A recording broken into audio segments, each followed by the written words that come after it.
Okay, recorder of. তো আজকে আমরা যে চ্যাপ্টারটা শুরু করব সেটা হচ্ছে জীববিজ্ঞান দ্বাদশ অধ্যায়, জীবের বংশগতি এবং জৈব অভিব্যক্তি।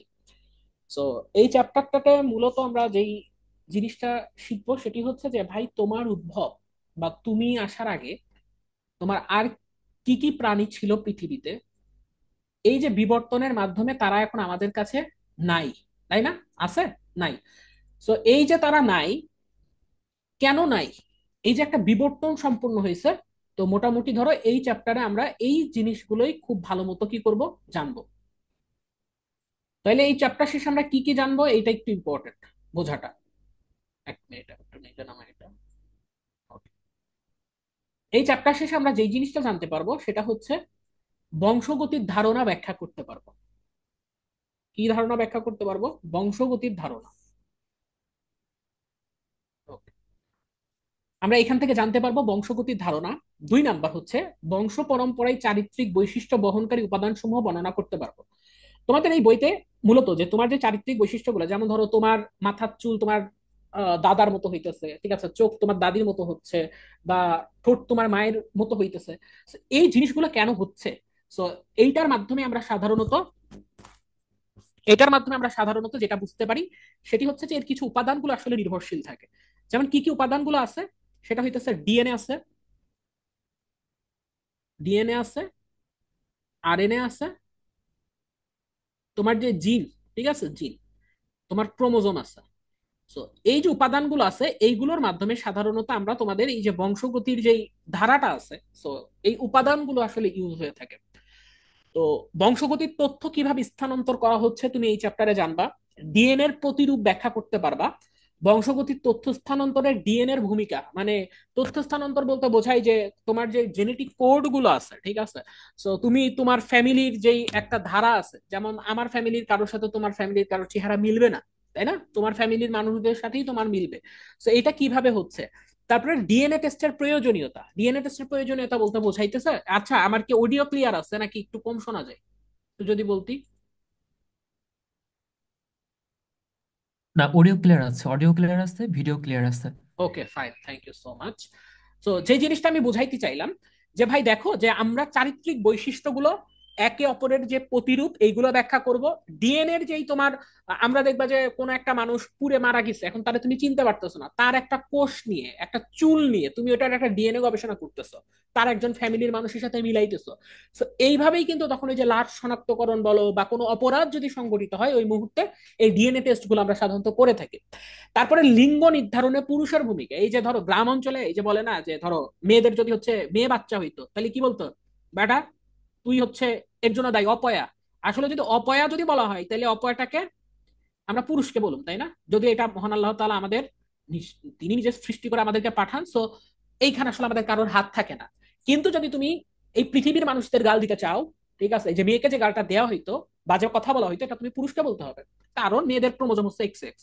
তো এইটার কারণে সাধারণত কি হয় না, পুরুষ বা মেয়ে নির্ধারিত হয় না, হয় হইতেছে এই যে পুরুষের এই যে এটার কারণে, এই যে ওয়াই ক্রোমোজোমের কারণে এটা নির্ধারণ করে যে এটা পুরুষ হবে না মেয়ে হবে। আমি কি বুঝাইতে পারলাম? তাইলে এইখান থেকে তুমি বুঝলা যে লিঙ্গ নির্ধারণে পুরুষের ভূমিকা আছে, মেয়েদের কোনো ভূমিকা থাকে না। তারপরে পড়বা জেনেটিক ডিসঅর্ডারের কারণ এবং ফলাফল। তুমি দেখবা যে অনেকে প্রতিবন্ধী হয়, তাই না? সো এই যে জেনেটিক ডিসঅর্ডার, দেখবা যে অনেকে কালার ব্লাইন্ড, বিভিন্ন ধরনের কালার আছে, কালার গুলোকে তারা চিহ্নিত করতে পারে না, ঠিক আছে, এই কালারিং যেই বন্ধাত্ব বলে। সো এই জিনিসগুলো সাধারণত তোমার এই জেনেটিক ডিসঅর্ডারের কারণ হয়। তারপরে তুমি শুনবা থ্যালাসেমিয়া। থ্যালাসেমিয়া এই রোগ কেন হয় বলতো? থ্যালাসেমিয়া এটা হইতে সাধারণত লোহিত রক্তকণিকার সমস্যার কারণে, এখানে রক্ত শূন্যতা একটা কথা, এইগুলো সাধারণত কি কারণে হয়, এই জেনেটিক ডিসঅর্ডারের কারণে হয়। তোমার বই এই দুইটার ব্যাখ্যায় আর কি মোটামুটি দেওয়া আছে। এইটা একটা পার্ট তোমার সৃজনশীলের, এইটা একটা পার্ট। আর আরেকটা পার্ট হইতেছে এই চ্যাপ্টারের বিবর্তন। বিবর্তন মানে ধরো 5,000 কোটি বছর আগে ডাইনোসর ছিল, এই বেটা কেন হচ্ছে নিশ্চিহ্ন হয়েছে, ঠিক আছে। সো এইখানে বিবর্তন সম্পর্কে তোমার ডারউইনের মতবাদ নিয়ে কথা বলা হয়েছে, যেটা কিনা ডারউইন বলছিল যে প্রাকৃতিক নির্বাচন মতবাদ এইটা। 2 নাম্বার তুমি শিখবা প্রজাতির টিকে থাকার বিবর্তন বা গুরুত্ব তুমি বিশ্লেষণ করতে পারবা। মা বাবার সাথে সাদৃশ্য বা বৈসাদৃশ্যমূলক বৈশিষ্ট্য ব্যাখ্যা করতে পারবা।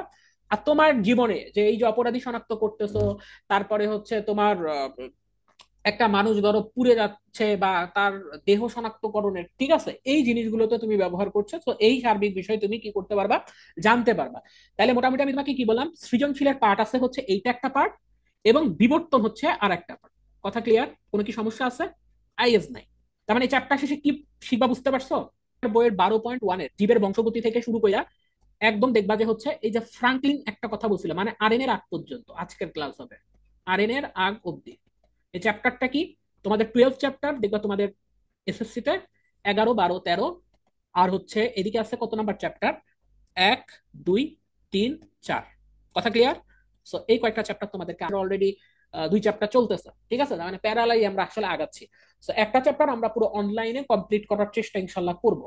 সো তোমরা সুন্দর করে নোট করতে শুরু করবে আমি যখন থেকে শুরু করতে বলবো, ঠিক আছে? তার মানে তোমরা কি এতটুকু বুঝছো যে এই চ্যাপ্টার শেষে তোমরা কি পড়বা? এইগুলো তোমরা শিখতে পারবা পুরো চ্যাপ্টারটা যদি পড়ো। 2 নাম্বার আমরা বললাম যে এই চ্যাপ্টারে আজকে আমি আরএনএ অব্দি তোমাদেরকে পড়াবো। প্রথম কথা, জীবের বংশগতি কি, এখান থেকে লেখা শুরু করো। বংশগতি হচ্ছে পিতামাতার বৈশিষ্ট্যগুলো যদি বংশানুক্রমে সন্তান বা সন্ততির দেহে সঞ্চারিত হয়, তো ওই প্রক্রিয়াটাকে আমরা বংশগতিবিদ্যা বা হেরিডিটি কি বলি? বংশগতিবিদ্যা বা হেরিডিটি আমরা বলে থাকি।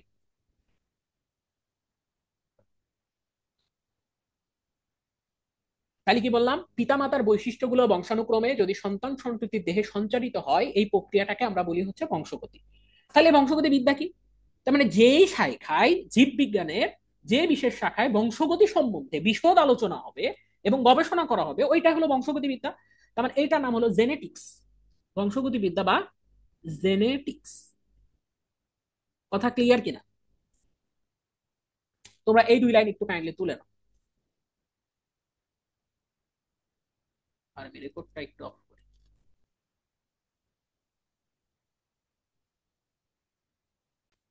ওকে, সেরা।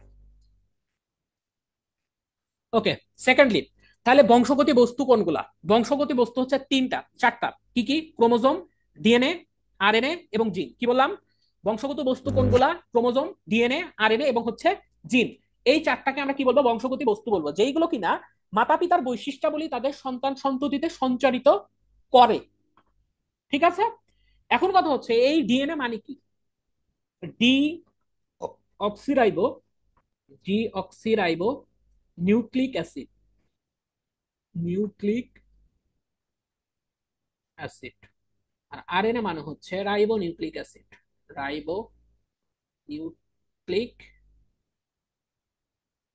অ্যাসিড।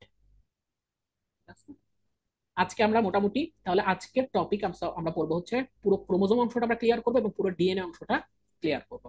নেক্সট স্লাইড, না লিখতে পারলে নেক্সটটা তুলে নাও, এখন বুঝে নাও। তাহলে কি বললাম? ক্রোমোজোম, ডিএনএ মানে ডিঅক্সিরাইবো নিউক্লিক অ্যাসিড, আরএনএ মানে রাইবো নিউক্লিক অ্যাসিড, আর জিন আমরা পরবর্তীতে পড়বো। ক্রোমোজোমও আজকে আমরা পড়বো। তাহলে শুধু ক্রোমোজোম আর ডিএনএ নিয়ে আজকে আমরা একটা বিশদ আলোচনা করব আজকের ক্লাসে, ঠিক আছে? ওকে, এবার আমরা আগাই। নেক্সট, আচ্ছা, ক্রোমোজোম। ক্রোমোজোম জিনিসটা কি? যে ভাই এইটা সাধারণত এই যে আমরা দেখছি না যে একটা নিউক্লিয়াস থাকে, ধরো আমরা একটা নিউক্লিয়াস রাখাইছি, রাইট? সো নিউক্লিয়াসের ভিতরে এই যে সেল থাকে না, তুমি নিউক্লিয়াস যখন আমি পড়াইছি চ্যাপ্টার 2-তে, সো এই সেলের ভিতরে তোমার যেটা থাকে সেটা হচ্ছে নিউক্লিয়াস। এই নিউক্লিয়াসের ভিতরে কি থাকে? ক্রোমাটিন তন্তু থাকে, তারপরে নিউক্লিয় প্লাজম থাকে, তারপরে পাশে কি থাকে? এই যে এইগুলো কি? এগুলো হচ্ছে nuclear membrane, nuclear membrane, nuclear membrane. আর এই যে বিন্দু বিন্দু যে জিনিসটা থাকে এগুলোকে আমরা বলি কি? নিউক্লিয় প্লাজম, নিউক্লিয় প্লাজম। তো এইখানে তোমাকে বোঝাচ্ছে যে একটা কোষ, সেই কোষের অন্তর্ভুক্ত হইতেছে, এই যে এইটা একটা কোষ, এটা একটা কোষ, এই কোষের ভিতরে কি আছে? নিউক্লিয়াস আছে, তাই না? সো এই নিউক্লিয়াস, এইখান থেকে তোমার যে ক্রোমাটিন তন্তুগুলো যেগুলো আছে ছোট ছোট, এটাকে তোমার একটা চিত্র আকারে দেখাইছে যে ভাই এই যে এটা একটা ক্রোমোজোম। ক্রোমোজোম থেকে এই যে যেটা বের হইতেছে এটাকে কি বলি আমরা? ডিএনএ বলি। কি বলতেছি? ক্রোমোজোম থেকে যেটা বের হইতেছে এটাকে আমরা কি বলি? ডিএনএ বলি। তো আমরা আজকে শিখবো যে এই ডিএনএ কি এবং ক্রোমোজোমটা আসলে কিভাবে কাজ করে। ওকে, এইবার আমরা যাই। আচ্ছা, তাহলে ক্রোমোজোম কে আবিষ্কার করে? কার্ল ভেন নেগেলি প্রথম ক্রোমোজোমের গঠন সম্পর্কে বর্ণনা করেন। কে? কার্ল ভন নেগেলি 1842 সালে প্রথম ক্রোমোজোমের গঠন সম্পর্কে বর্ণনা করেন। ঠিক আছে? তোমার বইয়ে দেখা আছে বিজ্ঞানী স্টার্স বার্গার, বিজ্ঞানী, ইনি হলেন বিজ্ঞানী স্টার্স বার্গার। ওকে, বিজ্ঞানী স্টার্স বার্গার, ইনি 1875 সালে প্রথম ক্রোমোজোম আবিষ্কার করেন। প্রথম ক্রোমোজোম, ক্রোমোজোম আবিষ্কার করেন। এটা হচ্ছে আমাদের বই আছে, ঠিক আছে, বইয়ের ইনফো এটা স্ট্রাসবার্গার। বইয়ে যেগুলো নাই তাহলে তুমি কি লিখবা, এখানে ই লিখো, এখানে ই লিখো মানে এক্সাম, এক্সাম এটা আসবে। আর এগুলো লেখো বি মানে বেসিক, এগুলো এক্সামে আসবে না। তার মানে বেসিক লিখে জিনিসটা আলাদা করবা, এখনই লিখে ফেলো। ই মানে হইতেছে যে বিজ্ঞানী স্ট্রাসবার্গার, এই ইনফরমেশনটা শুধু তোমার বইয়ে আছে যে প্রথম ক্রোমোজোম আবিষ্কার করেন কি বিজ্ঞানী স্ট্রাসবার্গার। বইয়ে নাই এই চারটা, কিন্তু তোমার জানা দরকার আছে যে আসলে ক্রোমোজোমটা কেমনে আবিষ্কার হয়েছে। তো ম্যাম বিজ্ঞানী এখানে কার্ল, ঝিরঝিরে আসতেছে, আমি বুঝতে পারছি না। ঝিরঝিরে আসছে, দাঁড়াও আমি একটু বড় করে তেলে। ওকে, এবার বোঝা যায়। জি ভাইয়া। ওকে, তাহলে কি বললাম, কার্ল ভেন নেগেলি, এই যে নেগেলি হচ্ছে এই যে এই বেচারা, এই যে কোনায় যেটা আছে, এই যে কোনায় যেটা আছে এটা হচ্ছে কার্ল ভান নেগেলি, ঠিক আছে, এই মানুষটা।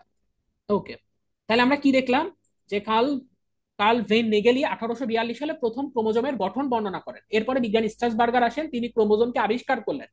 তারপরে কি ওয়ালথার ফ্লেমিং, এটা ওয়ালথার না ওয়াল্টার ফ্লেমিং, ঠিক আছে, ইনি মাইটোসিস প্রক্রিয়া এবং ক্রোমোজোমের আচরণ সুনির্দিষ্টভাবে ব্যাখ্যা করেন 1879 সালে।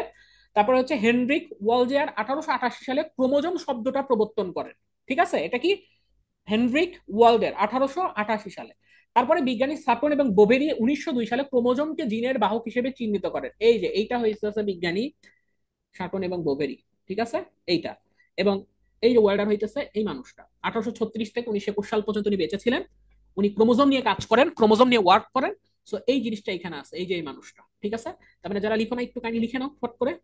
তাহলে কে কি আবিষ্কার করলো, নেগেলি প্রথম ক্রোমোজোম গঠন পর্যবেক্ষণ করেন, স্ট্রাসবার্গার প্রথম ক্রোমোজোম আবিষ্কার করেন, ওয়াল্টার ফ্লেমিং মাইটোসিস প্রক্রিয়া এবং ক্রোমোজোমের আচরণ সুনির্দিষ্টভাবে ব্যাখ্যা করেন, হেনরিক ওয়াল্ডেয়ার ক্রোমোজোম শব্দটি প্রবর্তন করেন, শার্টন এবং বোভেরি ক্রোমোজোমকে জিনের বাহক হিসেবে চিহ্নিত করেন। লেখা কমপ্লিট হলে কাইন্ডলি আমার একটু মেসেজ দিও, ঠিক আছে, যে ভাই হইছে, ইয়েস লিখলেই হবে।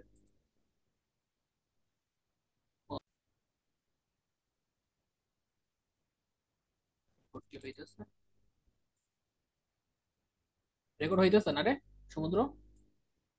ওকে, ফাইন। হ্যাঁ, রেকর্ড হচ্ছে। আচ্ছা, এবার আমরা ক্রোমোজোম নিয়ে আসি, ঠিক আছে। এটা হচ্ছে প্রাণীর ক্রোমোজোম। আমরা এক্স এবং ওয়াই ক্রোমোজোম নিয়ে এত কথাবার্তা বলতেছিলাম, এক্স আর ওয়াই ক্রোমোজোম সম্পর্কে একটু কথা বলি। এক্স ও ওয়াই ক্রোমোজোম, তো বলতেছে যে ওয়াই এবং এক্স ক্রোমোজোমের মধ্যে তুলনা হচ্ছে, প্রথমে আসবে আকার, ঠিক আছে। ওয়াই ক্রোমোজোম আকারে এক্স ক্রোমোজোমের প্রায় 1 থেকে 3 ভাগ। তার মানে হচ্ছে যদি এক্স ক্রোমোজোম এত বড় হয়, তাহলে ওয়াই ক্রোমোজোম হবে এতটুকু। আমি কি বুঝাইতে পারলাম? তার মানে হচ্ছে এক্স ক্রোমোজোম কি হবে, আকারে বড় হবে, ওয়াই ক্রোমোজোম আকারে ছোট হবে, ঠিক আছে। বলছে মানুষের ওয়াই ক্রোমোজোমের দৈর্ঘ্য প্রায় 58 মিলিয়ন বেস পেয়ার। এখানে উপরে লিখো এটা হচ্ছে বি মানে বেসিক, এটা এক্সামে আসবে না, ঠিক আছে। তাহলে কি লিখলাম, মানুষের ওয়াই ক্রোমোজোমের দৈর্ঘ্য প্রায় 58 মিলিয়ন বেস পেয়ার, যেখানে এক্স ক্রোমোজোমের দৈর্ঘ্য প্রায় 156 মিলিয়ন বেস পেয়ার, তার মানে কত বেশি, ঠিক আছে। 2 নাম্বার হচ্ছে এক্স এবং ভাইয়া ওয়াই ঝিরঝিরে ক্রোমোজোমের জিনের আসতেছে আবার। সংখ্যা। ওকে, এবার ক্লিয়ার হবে। তাহলে কি বললাম, যে এক ওয়াই এবং এক্স ক্রোমোজোমের তুলনার আকারে ওয়াই ক্রোমোজোম আকারে এক্স ক্রোমোজোমের প্রায় 1 ভাগের মানে 3 ভাগের 1 ভাগ। মানুষের ওয়াই ক্রোমোজোমের দৈর্ঘ্য প্রায় 58 মিলিয়ন বেস পেয়ার, যেখানে এক্স ক্রোমোজোমের দৈর্ঘ্য প্রায় 156 মিলিয়ন বেস পেয়ার, ঠিক আছে। জিনের সংখ্যা, ওয়াই ক্রোমোজোমে প্রায় 50 থেকে 60টি কার্যকরী জিন থাকে। তাহলে ওয়াই ক্রোমোজোমে জিনের সংখ্যা কত থাকে কার্যকরী, 50 থেকে 60টি কার্যকরী জিন থাকে, কিন্তু এক্স ক্রোমোজোমে জিন কত থাকে। তারপরে হচ্ছে আমরা দেখতে পাচ্ছি এদের গঠন এবং ভূমিকা। ওয়াই ক্রোমোজোম মূলত লিঙ্গ নির্ধারণ এবং পুরুষের প্রজনন কার্যাবলীতে ভূমিকা পালন করে। ওয়াই ক্রোমোজোম কি করে, পুরুষের প্রজনন কার্যাবলীতে গুরুত্বপূর্ণ ভূমিকা পালন করে। এবং ওয়াই ক্রোমোজোমে থাকা সেক্স ডিটারমিনিং রিজিয়ন জিন পুরুষ লিঙ্গের বিকাশ শুরু করে থাকে। এক্স ক্রোমোজোম বিভিন্ন শারীরিক এবং জেনেটিক বৈশিষ্ট্যকে নিয়ন্ত্রণ করে থাকে। তো বিজ্ঞানীরা মনে করেন যে এক্স এবং ওয়াই ক্রোমোজোম একসময় সমান আকারের ছিল, কিন্তু বিবর্তনের সময় ওয়াই ক্রোমোজোম ধীরে ধীরে অনেক জিন হারিয়েছে এবং আকারে ছোট হচ্ছে। ইভেন ইফ এখন আমরা শুনতেছি নাকি ওয়াই ক্রোমোজোম হারাই যাইতেছে, বুঝতে পারতেছো, মানে এরকম কিছু আমরা গবেষণাপত্র আর কি দেখছি। তো যাই হোক, তার মানে এটা কিছুদিন আগে প্রকাশ হয়েছে গবেষণাপত্রটি। তার মানে এক্স ক্রোমোজোম, আমাদের যেই নারী থাকে নারীদের ক্রোমোজোম কি এক্স এক্স। তার মানে তোমরা লিখে ফেলো ওয়াই ক্রোমোজোম এবং এক্স ক্রোমোজোমের তুলনা। নাম্বার ওয়ান কি বললাম, ক্রোমোজোমের আকার এক্স ক্রোমোজোম থেকে ছোট হবে, ওয়াই ক্রোমোজোম কতটুকু ছোট লিখা আছে। 2 নাম্বার, জিনের সংখ্যা ওয়াই ক্রোমোজোমের 50 থেকে 60টা কার্যকর জিন থাকবে, কিন্তু এক্স ক্রোমোজোমে 1000-এর বেশি জিন থাকবে। 3 নাম্বার কি, যে তোমার যেই পুরুষের লিঙ্গের বিকাশ কিংবা হচ্ছে পুরুষের যে প্রজনন কার্যাবলী, এতে ওয়াই ক্রোমোজোম ভূমিকা পালন করে, এবং এক্স ক্রোমোজোম তোমার বিভিন্ন ধরনের শারীরিক এবং জেনেটিক বৈশিষ্ট্যকে নিয়ন্ত্রণ করবে। এর উদ্ভব হয়েছে কেমনে? এক্স এবং ওয়াই ক্রোমোজোম একসময় সমান আকারের ছিল, কিন্তু বিবর্তনে ওয়াই ক্রোমোজোম আস্তে আস্তে কি হয়েছে, ছোট হওয়া শুরু করছে। ঠিক আছে? ক্লিয়ার? ক্লিয়ার না? I guess clear.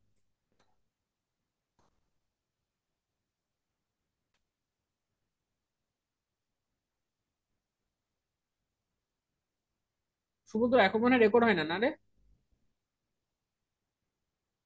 হ্যাঁ ভাই, রেকর্ড কি হইতেছে? আমার স্ক্রিন তো দেখাচ্ছে রেকর্ডিং হচ্ছে। ওকে। সো বইয়ের এইখান থেকে আমরা কতটুকু পড়াইলাম? ঠিক আছে। কি আছে? জীবের বংশগতি বলছে পৃথিবীর সব জীব তার নিজস্ব চারিত্রিক বৈশিষ্ট্য মণ্ডিত। আচ্ছা, খুব ভালো কথা। স্বকীয় বৈশিষ্ট্যগুলো পরবর্তী প্রজন্মে প্রায় অবিকল স্থানান্তর বা পরিস্ফুটিত হয়ে থাকে। পৃথিবীর সব জীবের ক্ষেত্রে এই প্রাকৃতিক নিয়ম প্রযোজ্য। তাই আমরা ধানের গাছ থেকে ধান বীজ পাই। আচ্ছা, ধান থেকে তুই কখনো দেখছিস মানুষ হইতেছে, বা ধান থেকে কুমড়া হইতেছে? এই জিনিসগুলো আমরা কখনোই কি করি না, দেখি না। কারণ কি, প্রত্যেকটা প্রাণী বা উদ্ভিদ তার সক্রিয় বৈশিষ্ট্য বিদ্যমান থাকে। যেমন আমের বীজ থেকে আম গাছ পাই আমরা, কাঁঠাল গাছ পাই না। পাটের বীজ থেকে পাট গাছ পাই, তাই না? So, এইভাবে বংশানুক্রমে প্রজাতির বৈশিষ্ট্য বজায় থাকে। পিতামাতার বৈশিষ্ট্যগুলো বংশানুক্রমে সন্তান সন্ততির দেহে সঞ্চারিত হওয়ার এই প্রক্রিয়াকে আমরা বংশগতি বলি। বংশগতি সম্বন্ধে বিশদ আলোচনা গবেষণা করা বংশবৃদ্ধির মানে বংশগতিবিদ্যা বা জেনেটিক্স এর অংশ। তাহলে ভাইয়া, এইখান থেকে তোমার ক নাম্বার প্রশ্ন একটা দুইটা দুইটা ক নাম্বার প্রশ্ন পাইছো। নাম্বার ওয়ান প্রশ্ন হচ্ছে বংশগতি কাকে বলে? বংশগতি কাকে বলে? এখানে লিখো ই, তার মানে এটা এক্সামের অংশ। বংশগতি কাকে বলে? কাকে বলে? এবং খ নাম্বার প্রশ্ন হচ্ছে বংশগতি বিদ্যা বা জেনেটিক্স কাকে বলে? জেনেটিক্স কাকে বলে? তার মানে দুইটা ক নাম্বারের প্রশ্ন তুমি এখানে ইন্ডিভিজুয়ালি পাইছো। ঠিক আছে। বংশ পরম্পরায় চারিত্রিক বৈশিষ্ট্য বহন করে উপাদান মানে বংশগতি বস্তু, এই যে যেটা আমি পড়াইছি, যে ক্রোমোজোম, জিন, ডিএনএ এবং আরএনএ। এখান থেকে চিত্র দেখাইছে, যে দেখেন এই যে একটা নিউক্লিয়াস, নিউক্লিয়াস থেকে এই যে ক্রোমাটিন যে তন্তুগুলো, এখান থেকে ক্রোমাটিন গুলো এই যে ক্রোমোজোম, ক্রোমোজোম থেকে আস্তে আস্তে ভাগ হয়েছে, ক্রোমাটিন তন্তু হয়েছে। ক্রোমাটিন তন্তু থেকে যে হিস্টোন, হিস্টোন প্রোটিনের মাধ্যমে যুক্ত হয়েছে, মানে ডিএনএ গুলোকে বাইন্ড করে রাখছে। এইখান থেকে বেরোইছে নিউক্লিওজোম। এরপর বেরোইছে এই যে আমাদের ডিএনএ ডাবল হেলিক্স। মানে ডিএনএ কার সাথে কিসের ভিতরে ডিএনএ থাকে, বুঝতে পারছো? মানে ডিএনএ আস্তে আস্তে আস্তে আস্তে জমতে জমতে হিস্টোনের মাধ্যমে এরকম পেঁচায়, পেঁচায় ক্রোমাটিনে তৈরি হয়। ক্রোমাটিন থেকে আমরা দেখতেছি এই যে ক্রোমোজোম ভাই তৈরি হইতেছে। ঠিক আছে, এই ক্রোমোজোম কোথায় থাকে? এই ক্রোমোজোম থাকে আমাদের নিউক্লিয়াসে। আমার কথা কি ক্লিয়ার? কোনো কি সমস্যা আছে? আই গেস না। তার মানে বইয়ের এতটুকু আমরা পড়ছি। এরপরে বইয়ের যে অংশটুকু আমরা পড়ছি, ওকে। আচ্ছা, এখন ক্লিয়ার না সমুদ্র? হ্যাঁ, ওকে, ফাইন। ক্লিয়ার। এবার নেক্সট আমরা যেটা পড়ছি সেটি হচ্ছে যে ক্রোমোজোম। ক্রোমোজোম কি বলছে? বংশগতির প্রধান উপাদান হচ্ছে ক্রোমোজোম। ঠিক আছে, আমরা ক্রোমোজোমের পার্টটা পড়ছি। তো তোমরা জানো এটি নিউক্লিয়াসের নিউক্লিওপ্লাজমে বিস্তৃত এবং সুত্রাকার ক্রোমাটিন দিয়ে গঠিত। বিজ্ঞানী স্ট্রাসবার্গার 1875 সালে প্রথম ক্রোমোজোম আবিষ্কার করেন। প্রজাতির বৈশিষ্ট্য ভেদে কোষে এর ডিপ্লয়েড, ডিপ্লয়েড মানে কি, দুই সেট ক্রোমোজোম যেখানে থাকবে তাকে আমরা ডিপ্লয়েড বলবো, যার এক সেট পিতা থেকে আসে এবং আরেক সেট মাতা থেকে আসবে। তার মানে প্রশ্ন হচ্ছে ভাই, তাহলে ডিপ্লয়েডটা আপনি একটু আমাকে বুঝান। এখান থেকে আমি তোমাকে ডিপ্লয়েড বুঝাবো আজকে, ডিপ্লয়েড জিনিসটা আসলে কি। ওকে, তাহলে ডিপ্লয়েড কি? দুই সেট ক্রোমোজোম, যার এক সেট পিতা থেকে আসবে আর এক সেট মাতা থেকে আসবে। এর সংখ্যাগত 2 থেকে 1600 পর্যন্ত হইতে পারে। এটি ক্রোমোজোমে মানে একটা ক্রোমোজোম দৈর্ঘ্য সাধারণত 3.5 থেকে 30 মাইক্রন, মানে অনেক ছোট, এই পর্যন্ত হইতে পারে, এবং প্রস্থ হইতে পারে 0.2 থেকে 2 মাইক্রন পর্যন্ত হয়ে থাকে। তো বলছে যে 1 মাইক্রন সমান সমান হচ্ছে 1/1000 মিলিমিটার। তার মানে 1000 মিলিমিটার, তুমি এককে যদি 1000 মিলিমিটার দিয়ে ভাগ করো তাইলে তুমি পাবা হচ্ছে 1 মাইক্রন। ঠিক আছে, তাহলে 1/1000 দিলে তুমি পাবা কি? 1 মাইক্রন। ওকে। বলছে ক্রোমোজোমের কাজটা কি? ক্রোমোজোমের কাজ হচ্ছে মাতা পিতা থেকে জিন, মাতা পিতা থেকে জিন যা জীবের বৈশিষ্ট্য নিয়ন্ত্রণ করে সন্তান সন্ততিতে বহন করে নিয়ে যায়। যেমন মানুষের চোখের রং, তার চুলের প্রকৃতি, তার চামড়ার গঠন, তাই না? দেখবে অনেকের চোখে ব্রাউন কালার, চুলের কালার অন্যরকম, যেমন আমেরিকার যাদের হয়, তাই না? বাংলাদেশে যারা, আফ্রিকা, এগুলো আলাদা আলাদা না? তো এই মানুষগুলো কেন আলাদা? এইটার কারণ হচ্ছে তোমার এই ক্রোমোজোম তোমার এই বৈশিষ্ট্যগুলো তোমার বহন করে। যে এই জন্য এক এক জায়গার মানুষের চেহারা বা সুরত সবকিছুই আলাদা হয়ে থাকে। ঠিক আছে। এই কারণে ক্রোমোজোমকে বংশগতির ভৌত ভিত্তি বলে আখ্যায়িত করা যায়। তাহলে এইখান থেকে তুমি একটা খ নাম্বারের প্রশ্ন পাবা। সেটা কি বলতো? যে ক্রোমোজোমকে বংশগতির ভৌত ভিত্তি বলা হয়, ব্যাখ্যা করে লিখো ই। এই পাঠটুকু হচ্ছে ই। ঠিক আছে, এটুকু বাসায় তুলবা। ক্রোমোজোমকে বংশগতির বংশগতির ভৌত ভিত্তি বলা হয়। ভৌত ভিত্তি বলা হয়। আর নেক্সট ক্লাস থেকে আমি একটা কাজ করব, এখানে যেহেতু তুলতে তোমাদের সময় একটু কষ্ট হয়, আমি এই চ্যাপ্টারটার মানে যতটুকু অংশ নেক্সটে লেকচার দিব, এইটার পিডিএফ কপি আমি তোমাদেরকে প্রিন্ট আউট করে দিয়ে আসবো। তাহলে যেই সুবিধাটা হবে, তোমার এখানে তোলার যেই সময়টা নষ্ট হচ্ছে নেক্সট দিন থেকে তোলার সময়টা নষ্ট হবে না। তুমি জাস্ট বুঝবা, বুঝে নিজের মতো করে সুন্দর করে শীটের সাথে মিলাবা, যতটুকু লেখা থাকবে ওইটুকু খাতায় লিখবা, ঠিক আছে? আর পিডিএফ এর যে কপিটুকু আছে জাস্ট তুমি মিলাই নিয়ে জাস্ট বুঝবা, তাইলে তোমার সময়টা একটু কম লাগবে, ঠিক আছে? Okay fine. তাহলে কি বললাম, ক্রোমোজোমকে বংশগতির ভৌত ভিত্তি কেন বলা হয়, এটা হচ্ছে তোমার এইটুকুর অ্যান্সার, ঠিক আছে? ওকে। তাহলে আমি তোমাকে কি বললাম, এখান থেকে তোমাকে আমি বোঝাবো ডিপ্লয়েড জিনিসটা কি, ডিপ্লয়েড জিনিসটা কি এবং হ্যাপ্লয়েড জিনিসটা কি, এটা আর ভোলা যাবে না। তাহলে চল আমরা ডিপ্লয়েড আর হ্যাপ্লয়েড করি। এই যে ডিপ্লয়েড হইতেছে, আই গেস এখন একটু ঝিরঝির দেখা যাচ্ছে, আমি একটু করি। ও স্যার, ডিপ্লয়েড হলো একটা কোষে প্রতিটি ক্রোমোজোমে দুটি সেট বিদ্যমান থাকার অবস্থা। এই দুটি সেট একটি পিতার কাছ থেকে আসে, অন্যটি মায়ের কাছ থেকে আসে। উৎসের প্রতিটি ক্রোমোজোমের জোড়া থাকে, যাকে সমজাতীয় ক্রোমোজোম বা হোমোলোগাস ক্রোমোজোম বলা হয়ে থাকে। ডিপ্লয়েড কোষ সাধারণত সোমাটিক কোষ বা দেহকোষে পাওয়া যায়। তাহলে দেহকোষের অপর নাম কি? সোমাটিক কোষ। কি বললাম? সোমাটিক কোষ। এই যে আমরা 2n পড়ছিলাম না, 2n থেকে কি হয়? 2n আবার 2n, তাই না? তার মানে এই যে সমজাতীয় কোষটা আমরা পাইতেছি, তো এইগুলো কি দেহকোষ না? দেহকোষ এইভাবে বিভাজিত হয়, ঠিক আছে? বলছে প্রতিটি ক্রোমোজোমের কি থাকে, ডিপ্লয়েডের মূল বৈশিষ্ট্য কি? প্রতিটি ক্রোমোজোমের জোড়া থাকবে 2। ডিপ্লয়েড কোষের ক্রোমোজোম সংখ্যা 2n দ্বারা প্রকাশ করা হবে। কি দ্বারা প্রকাশ করা হবে? হ্যাপ্লয়েড কিভাবে প্রকাশ করা হবে? n দ্বারা প্রকাশ করা হবে। 3 নাম্বার, প্রাণীর প্রজনন প্রক্রিয়ায় ডিপ্লয়েড কোষ থেকে হ্যাপ্লয়েড কোষ তৈরি হয় মিওসিস বিভাজনের মাধ্যমে। তাহলে প্রাণীর প্রজনন প্রক্রিয়ায় ডিপ্লয়েড কোষ থেকে হ্যাপ্লয়েড কোষ n তৈরি হয় মিওসিস বিভাজনের মাধ্যমে। মানে উনারা কোষ বিভাজনের, ওই যে আমরা একটা চিত্র পড়েছিলাম না, যে ভাই 2n মাতা এবং পিতা, ওয়ান থেকে ও এক জোড়া এন দিতেছে, ইনি এক জোড়া এন দিতেছে, তাই না? এরপরে আবার কি গঠন হইতেছে? 2n গঠন হইতেছে না? ব্যাপারটা বুঝতেছো? যে প্রাণীর প্রজনন প্রক্রিয়ায় ডিপ্লয়েড কোষ থেকে হ্যাপ্লয়েড কোষ তৈরি হয় মিওসিস বিভাজনের মাধ্যমে। এতটুকু বুঝছো? I guess clear? আনক্লিয়ার আর ক্লিয়ার? ভাই ক্লিয়ার আছে? আর তোরা একটু কাজ করবি, মোবাইলটা একটু হালকা জুম করে দেখবি, দেখবি তখন আসলে ওই মানে ঝিটঝিটটা আর কি করবে না, ঠিক আছে? Okay clear, okay okay fine, okay fine. Rajrupa তুমি কি লিখছো আপু? তোমার কি ডান হয়েছে? না ভাই, এখনো লেখা হয়নি আমার। একটু সম্পূর্ণটা একবার দেখাবেন? আচ্ছা সম্পূর্ণটা, এক মিনিট। এবার দেখতে পাও সম্পূর্ণটা একবারে? ডিপ্লয়েড হলো একটি কোষে প্রতিটি ক্রোমোজোমের দুটি সেট বিদ্যমান থাকার অবস্থা। এই সেট দুটি একটি পিতার কাছ থেকে অন্যটি মায়ের কাছ থেকে উত্তরাধিকার সূত্রে পাওয়া যায়। দেখতে পাইছো? জি ভাইয়া। ঠিক আছে। না দেখতে পারলে বলবা, সমস্যা নাই, আর আমি তো স্লাইড দিয়ে দিব, তুমি তখন না বুঝতে পারলে ওই জিনিসটা লিখে নেবা। এখন আপাতত বুঝো। এই নিশাত, তোর কি অবস্থা মুনি?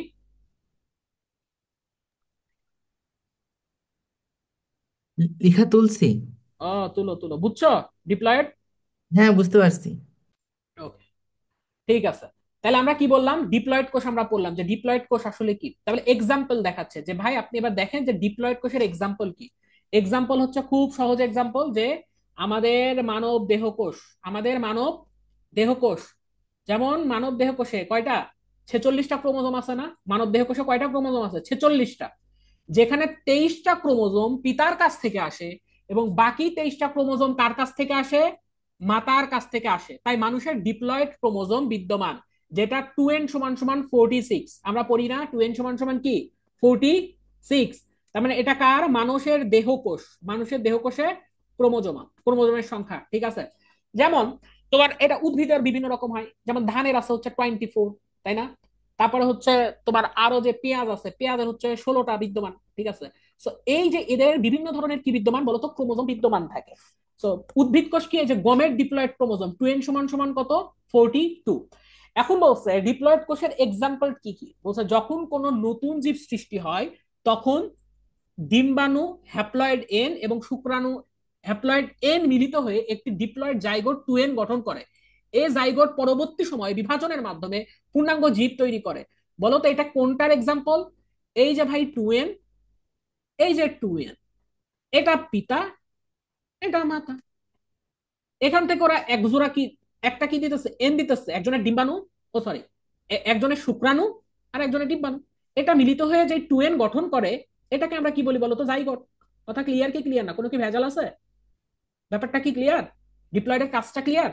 ওকে, দেন তারপরে তোমাকে বলছে যে ভাই দেখেন এখন হ্যাপ্লয়েড আর ডিপ্লয়েডের পার্থক্য কোথায়। বলছে যখন নতুন কোনো জীব সৃষ্টি হয় তখন ডিম্বাণু হ্যাপ্লয়েড এন এবং শুক্রাণু হ্যাপ্লয়েড এন মিলিত হয়ে একটি ডিপ্লয়েড জায়গার 2n গঠন করতেছে। এবার বৈশিষ্ট্যের পার্থক্য কি? ডিপ্লয়েড কি? এটি ক্রোমোজোমের জোড়া থাকে, প্রতিটি ক্রোমোজোমের একক থাকে। এক্সাম্পল কি? মানুষের দেহকোষ এবং উদ্ভিদের পাতাকোষ এগুলো কি ডিপ্লয়েড, আর মানবের ডিম্বাণু এবং শুক্রাণু এগুলো কি হ্যাপ্লয়েড কোষ। তার মানে আমার মেইন কথা 2n আর n এটার মধ্যে কোনো কি ঝামেলা হওয়া সম্ভব কিনা? সম্ভব না। তার মানে কেন? কারণ হচ্ছে এটা 2n ডিপ্লয়েড, এটারও একটা প্রবল লেভেলের ব্যাখ্যা দিচ্ছি। ডিপ্লয়েডের ব্যাখ্যা জানলে তুমি হ্যাপ্লয়েড এমনি বুঝে যাবা, শেষ। হ্যাপ্লয়েড কেন নাম হয়েছে, হ্যাপ্লয়েডের এক্সাম্পল কি, সবই আমি তোমাদেরকে কি করে দিয়েছি, করিয়ে দিয়েছি। ঠিক আছে, এবার আসো বইয়ের চিত্রতে। এখানে একটা তুমি চিত্র দেখতে পাচ্ছ। চিত্রতে কি দেখতে পাচ্ছ? যে ভাই দেখেন এটা একটা ক্রোমোজোম, এটা একটা কি বলতো, ক্রোমোজোম। তো এই ক্রোমোজোমটাকেও ভাগ করছে, ডিভাইডেশন করতে, ভাগ। এটা একটা ভাগ, তাই না? ক্রোমোজোমটা ভাগ হচ্ছে সুপার কয়েলিং এ, এভাবে ও ভাঙছে, মানে আস্তে আস্তে এই ক্রোমোজোমটাকেও ভাঙা শুরু করছে।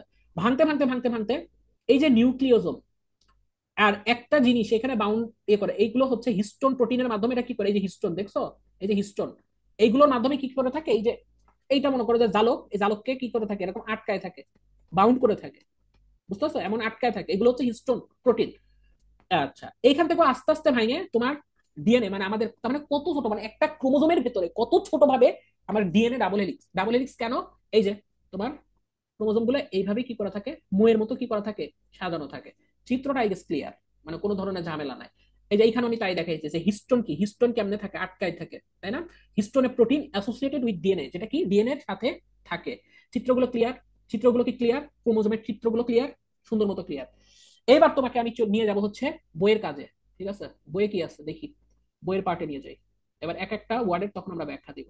দেখবা বইয়ে তোমাকে দেওয়া আছে ক্রোমোজোমের পরে দেখবা শুরু হয়েছে B number DNA. B number DNA শুরু হয়েছে। কি দিছে? ক্রোমোজোমের প্রধান উপাদান ডিএনএ হইল ডি অক্সিরাইবো নিউক্লিক অ্যাসিড। এটি সাধারণত দুই সূত্র বিশিষ্ট পলিনিউক্লিওটাইডের সর্পিল আকার গঠন। তাহলে কি বলছে? দুই সূত্র বিশিষ্ট পলিনিউক্লিওটাইডের পলিনিউক্লিওটাইডের সর্পিল আকার গঠন। এই যে দুই সূত্রক, এই যে সূত্রক একটা আর এই যে দুইটা, তার মানে দুই সূত্রক বিশিষ্ট পলিনিউক্লিওটাইড গঠন। হ্যাঁ হ্যাঁ, স্ক্রিন গেল কই? এক মিনিট।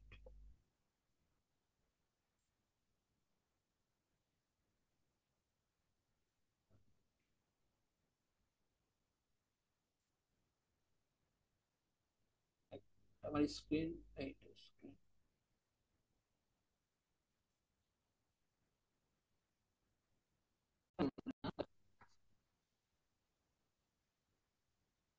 ওকে, তাহলে কি বুঝতে পারলা যে কি ক্রোমোজোমের প্রধান উপাদান ডিএনএ হলো ডিঅক্সিরাইবো নিউক্লিক অ্যাসিড। এটি সাধারণত দুই সূত্রক বিশিষ্ট পলিনিউক্লিওটাইডের সর্পিল আকার গঠন। একটি সূত্র অন্য একটি সূত্রের পরিপূরক। এতে 5 কার্বন যুক্ত শর্করা এবং নাইট্রোজেন ঘটিত বেস বা ক্ষার থাকে। তাহলে তোমার এখানে একটা ওয়ার্ড বুঝতে হবে, সেই ওয়ার্ডটির নাম হচ্ছে পলিনিউক্লিওটাইড। পলিনিউক্লিওটাইড জিনিসটা কি? এবার সাইমা তোমাদের যেটা বোঝাবে সেটা হচ্ছে পলিনিউক্লিওটাইড। এবার আবার উপরে লিখো বি, মানে বেসিক, পলিনিউক্লিওটাইডের বেসিক লিখো। ঠিক আছে, লিখো। এবার লিখো পলিনিউক্লিওটাইড বি বেসিক, আমি বড় করে দিই। পলিনিউক্লিওটাইড কি? বলতেছে যে ভাই পলিনিউক্লিওটাইড হইতেছে একটা জৈবিক পলিমার যা অনেকগুলো নিউক্লিওটাইড একত্রে যোগ হয়ে তৈরি হয়ে থাকে। নিউক্লিওটাইড হইল ডিএনএ এবং আরএনএ এর মৌলিক একক। তাহলে নিউক্লিওটাইড কি? ডিএনএ বা আরএনএ এর মৌলিক একককে কি বলে? ডিএনএ বা আরএনএ এর মৌলিক একককে কি বলে? নিউক্লিওটাইড বলে। ঠিক আছে, এখন কথা হচ্ছে যে ভাই আপনি নিউক্লিওটাইড নিউক্লিওটাইড করতেছেন, এখন নিউক্লিওটাইড জিনিসটা আসলে কি? স্ক্রিন ক্লিয়ার না হলে আমাকে একজন মেসেজ দেয়। তাহলে নিউক্লিওটাইড জিনিসটা কি? বলছে একটা নাইট্রোজেন যুক্ত ক্ষারক থাকবে। কি বললাম? মানে একটা নিউক্লিওটাইড তিনটা অংশ নিয়ে গঠিত। কয়টা অংশ নিয়ে গঠিত? তিনটা অংশ নিয়ে গঠিত। একটা নাইট্রোজেন যুক্ত ক্ষার থাকবে, সেখানে থাকবে পিউরিন। পিউরিনের ভিতর থাকবে হচ্ছে অ্যাডিনিন এবং গুয়ানিন। কি বললাম? অ্যাডিনিন এবং গুয়ানিন। আর পাইরিমিডিনে থাকবে হচ্ছে কি? সাইটোসিন, সাইটোসিন, থায়ামিন এবং ইউরাসিল। সাইটোসিন, থায়ামিন এবং ইউরাসিল। কথা ক্লিয়ার? তাহলে কি কি বললাম? যে প্রতিটি নিউক্লিওটাইডের অংশ হচ্ছে তিনটা। একটা হচ্ছে নাইট্রোজেন যুক্ত ক্ষারক বা বেস, এই বেস গুলো তোমাকে পড়াচ্ছি পিউরিন বেস এবং পাইরিমিডিন বেস। পিউরিন বেসের অন্তর্ভুক্ত হচ্ছে অ্যাডিনিন এবং গুয়ানিন। পাইরিমিডিনের অন্তর্ভুক্ত হচ্ছে সাইটোসিন, থায়ামিন এবং ইউরাসিল। এই ইউরাসিল থাকে হচ্ছে থায়ামিনের পরিবর্তে আরএনএ তে থাকে। তাহলে আরএনএ তে কি বলছে? থায়ামিনের পরিবর্তে থাকে, থায়ামিনের পরিবর্তে থাকে। থায়ামিনের পরিবর্তে, থায়ামিনের পরিবর্তে থাকে, থায়ামিনের পরিবর্তে থাকে। ওকে, 2 নাম্বার কথা কি, এই নিউক্লিওটাইড একটা অংশ পড়লাম আমরা, একটা নাইট্রোজেন যুক্ত ক্ষারক থাকবে বা নাইট্রোজেনাস বেস থাকবে। 2 নাম্বার কি থাকবে, একটি 5 কার্বনের শর্করা বা পেন্টো সুগার থাকবে। ঠিক আছে, পেন্টো সুগার কি, এই যে ডিএনএ তে ডিঅক্সিরাইবোজ এবং আরএনএ তে থাকবে হচ্ছে রাইবোজ। ঠিক আছে, এগুলো হচ্ছে পেন্টো সুগার। 3 নাম্বার কি, ওকে, একটা ফসফেট গ্রুপ থাকবে। যে এইবার বলতেছে যে আপনার এই পলিনিউক্লিওটাইড গুলো কিভাবে গঠিত হবে। বলছে নিউক্লিওটাইড গুলো ফসফোডাইএস্টার বন্ধনের মাধ্যমে যুক্ত হবে। কিসের মাধ্যমে যুক্ত হবে, নিউক্লিওটাইড গুলো ফসফোডাইএস্টারের বন্ধনের মাধ্যমে কি হবে, যুক্ত হবে। ফসফেট গ্রুপ একটি নিউক্লিওটাইডের শর্করার সাথে আরেকটি নিউক্লিওটাইডের শর্করার মধ্যে বন্ধন তৈরি করে। তাহলে ফসফেট গ্রুপ কি করে, একটা নিউক্লিওটাইডের শর্করার সাথে আরেকটি নিউক্লিওটাইডের শর্করার মধ্যে কি তৈরি করবে, বন্ধন তৈরি করবে। এক্সাম্পল হচ্ছে ডিএনএ। যেমন ডিএনএ একটা ডাবল হেলিক্স পলিনিউক্লিওটাইড চেইন, যেখানে 4টা বেস থাকবে। কয়টা বেস থাকবে, 4টা বেস থাকবে। এই এ মানে বোঝায় হচ্ছে অ্যাডিনিন, টি হচ্ছে কি থায়ামিন, জি হচ্ছে কি বলতো গুয়ানিন, এবং সি হচ্ছে সাইটোসিন। সি কি, সাইটোসিন। আর একটা ইম্পর্টেন্ট কথা, সেটা হচ্ছে এই চ্যাপ্টারটা তুমি শেষ দিন পর্যন্ত কি করতে পারবে না, মানে একটু বুঝতে অসুবিধা হবে। তার মানে এই ক্লাসটা তোমাকে পুরো বুঝতে হলে পুরো 4টা ক্লাসে তোমাকে মনোযোগ দিতে হবে। ঠিক আছে, তুমি আস্তে আস্তে এই চ্যাপ্টারটা বুঝবা, কারণ এই চ্যাপ্টারে অনেক টার্ম আছে যে টার্মগুলোর সাথে আমরা পরিচিত না। তো তোমার কাজ হইতেছে সুন্দর করে নোট করা। আর যেদিন আমি লাস্ট ক্লাস নিব, একটা ওয়ান শট ক্লাস নিব, ওই ওয়ান শট ক্লাসে তোমার সম্পূর্ণ কিছু একদম পানির মতো ক্লিয়ার হয়ে যাবে। ঠিক আছে, তোমার কাজ এখন জাস্ট অল্প অল্প করে 7 দিন ধরে মাথায় ঢুকানো, আস্তে আস্তে পড়াশোনা করা। ঠিক আছে, এই জন্য এই চ্যাপ্টারটাকে বেছে নেওয়া তোমাদের এক্সট্রা ক্লাস হিসেবে। তাহলে কি বললাম, ডিএনএ কি, ডিএনএ একটা ডাবল হেলিক্স মডেল, যেটা কিনা পলিনিউক্লিওটাইড চেন দ্বারা গঠিত, যেখানে 4টা বেস অ্যাডিনিন, থায়ামিন, গুয়ানিন এবং সাইটোসিন আছে। আরএনএ একটি একক চেইন পলিনিউক্লিওটাইড, যেখানে ইউরাসিল উপস্থিত থাকে কিসের পরিবর্তে, থায়ামিনের পরিবর্তে। পলিনিউক্লিওটাইড জীবের জেনেটিক উপাদান বহন করে থাকে। ডিএনএ এবং আরএনএ এর মাধ্যমে প্রোটিন সংশ্লেষণ এবং বংশগতির তথ্য কি করা হয়ে থাকে, প্রেরণ করা হয়ে থাকে। আমি যে এখানে একটা ওয়ার্ড বললাম না, যে ফসফোডাইএস্টারের মাধ্যমে, এই যে এখানে একটা ওয়ার্ড বললাম যে ফসফেট গ্রুপ একটি নিউক্লিওটাইড এবং নিউক্লিওটাইডের শর্করার মাধ্যমে আর একটা নিউক্লিওটাইডের শর্করার মধ্যে একটা সম্পর্ক তৈরি করে। তার আগে আমি যেটা পড়াইছি সেটা হচ্ছে একটা ফসফেট গ্রুপ, তাই না। তো এই যে বলছে ফসফোডাইএস্টার, তো ফসফোডাইএস্টার সম্পর্কে একটা কথা লিখে দিয়েছি যে এটি একটি রাসায়নিক বন্ধন যা একটি ফসফেট গ্রুপকে দুটি শর্করা বা সুগার অণুর সাথে যুক্ত করে। এটি নিউক্লিক অ্যাসিড, ডিএনএ বা আরএনএ এর গঠন এবং স্থায়িত্বের জন্য অত্যন্ত গুরুত্বপূর্ণ। এটা কিভাবে গঠন হয়, ফসফোডাইএস্টারের বন্ধন ফসফরিক অ্যাসিড H3PO4 একটি হাইড্রক্সিল গ্রুপ, এই হাইড্রক্সিল গ্রুপ তোমরা কেমিস্ট্রিতে পড়বা, এবং দুটি শর্করা অণুর হাইড্রক্সিল গ্রুপের মধ্যে ঘটে থাকে। এই বন্ধনতে একটি শর্করা 5 ইঞ্চি, মানে 5 প্রাইম বলি আমরা, ওইটাকে কি বলি, ইঞ্চি বলি না, এটাকে আমরা কি বলবো, ইঞ্চি পড়বা না, এটাকে 5 প্রাইম বলি। কি বলি, 5 প্রাইম বলি এই চিত্রটাকে। এবং অপর শর্করার 3 প্রাইম বলি, কার্বনের মাধ্যমে তৈরি হয়। এইটুকু তুমি কিছু বুঝবা না আমি জানি, তুমি জাস্ট এতটুকু কি করবা, তুলে ফেলবা যে ফসফোডাইএস্টার জিনিসটা কি, পরে তুমি আইডেন্টিফাই করবা যে এই জিনিসটা আসলে কি। তো এখন ব্যাপার হচ্ছে এই যে পলিনিউক্লিওটাইড আছে, এই চেনটার ভূমিকাটা কি। নাম্বার 1, 1 নাম্বার ও যে কাজটা করে সেটা হচ্ছে যে ফসফোডাইএস্টার বন্ধন নিউক্লিওটাইড গুলোকে একত্রে যুক্ত করে পলিনিউক্লিওটাইড চেইন তৈরি করে। 2 নাম্বার কি করে, এটি ডিএনএ বা আরএনএ এর প্রধান শৃঙ্খল বা ব্যাকবোনকে গঠন করে। 3 নাম্বার কি করে, এই বন্ধন ডিএনএ এবং আরএনএ কে শক্তিশালী এবং স্থায়ী করে, ফলে জেনেটিক তথ্য সঠিকভাবে সংরক্ষিত হয়। তার মানে ফসফোডাইএস্টার যে বন্ধনের মাধ্যমে তৈরি করে আমাদের পলিনিউক্লিওটাইড চেইন, সেটা জীবের জিনগত তথ্য বহন এবং প্রোটিন সংশ্লেষণে গুরুত্বপূর্ণ ভূমিকা পালন করে। তার মানে মোটামুটি তুমি যেই জিনিসটা আমি তোমাকে ক্লিয়ার করার চেষ্টা করলাম, সেটা হইতেছে তুমি যে এই বইয়ের একটা প্রথম লাইন তুমি পড়ছো, এইটার একটা চরম লেভেলের ব্যাখ্যা, যে ক্রোমোজোমের প্রধান উপাদান ডিএনএ হলো ডিঅক্সিরাইবো নিউক্লিক অ্যাসিড। আমি বুঝছি এটি সাধারণত 2 সূত্র বিশিষ্ট পলিনিউক্লিওটাইডের সর্পিল আকার গঠন। এই যে পলিনিউক্লিওটাইড জিনিসটা কি, এইটা সম্পর্কে আর কোনো ব্যাখ্যা জানা দরকার নাই। তার মানে এই ব্যাখ্যাটা তুমি সুন্দর করে তুলবা বি দিয়া, বেসিক দিয়া। ঠিক আছে, যে পলিনিউক্লিওটাইডের এটা একটা সর্পিল আকার গঠন। এর পরের লাইন বলছে একটি সূত্র অন্যটির পরিপূরক, খুব ভালো কথা। এতে 5 কার্বন যুক্ত শর্করা থাকে, খুব ভালো কথা। নাইট্রোজেন ঘটিত বেস বা ক্ষার থাকে, কি কি ক্ষার, অ্যাডেনিন, গুয়ানিন, সাইটোসিন এবং থাইমিন, এগুলো অজৈব ফসফেট থাকে। বলছে এই 3টি উপাদানকে একত্রে করে আমরা নিউক্লিওটাইড বলি। এই তিনটে উপাদানকে আমরা পড়ছি না, নিউক্লিওটাইডের তিনটা অংশ নিয়ে গঠিত, ওইটা এখানে বোঝাচ্ছে। তো স্যার ডিএনএ ক্রোমোজোমের স্থায়ী পদার্থ, তাহলে ক্রোমোজোমের স্থায়ী পদার্থ কি এমসিকিউ এর জন্য ইম্পর্টেন্ট। ডিএনএ হচ্ছে ক্রোমোজোমের স্থায়ী পদার্থ। মার্কিন বিজ্ঞানী ওয়াটসন এবং ইংরেজ বিজ্ঞানী ক্রিক 1953 সালে প্রথম ডিএনএ অণুর ডাবল হেলিক্স বা দ্বিসূত্রী কাঠামোর বর্ণনা দেন, এবং এই কাজের জন্য তারা নোবেল পুরস্কার পান। কি পান? নোবেল পুরস্কার পান। তাহলে এই দুইটা পাবলিককে আমরা একটু দেখাই আনি, তাই না?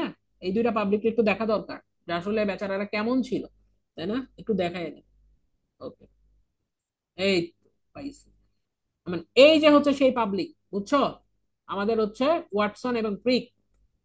আচ্ছা, এই ওয়াটসন এবং ক্রিক, ওয়াটসন এবং ক্রিক হচ্ছে এরা দুইজন, ঠিক আছে? ওয়াটসন ও ক্রিক, ঠিক আছে? ওয়াটসন এবং ক্রিক। তো এই দুইজনের ভূমিকায় যাওয়ার আগে, এই যে এটা দেখছো না, ডিএনএ বানাইছে ওরা, এমনে এমনে কি করছে, ডিএনএ বানাইছে মইয়ের মতো।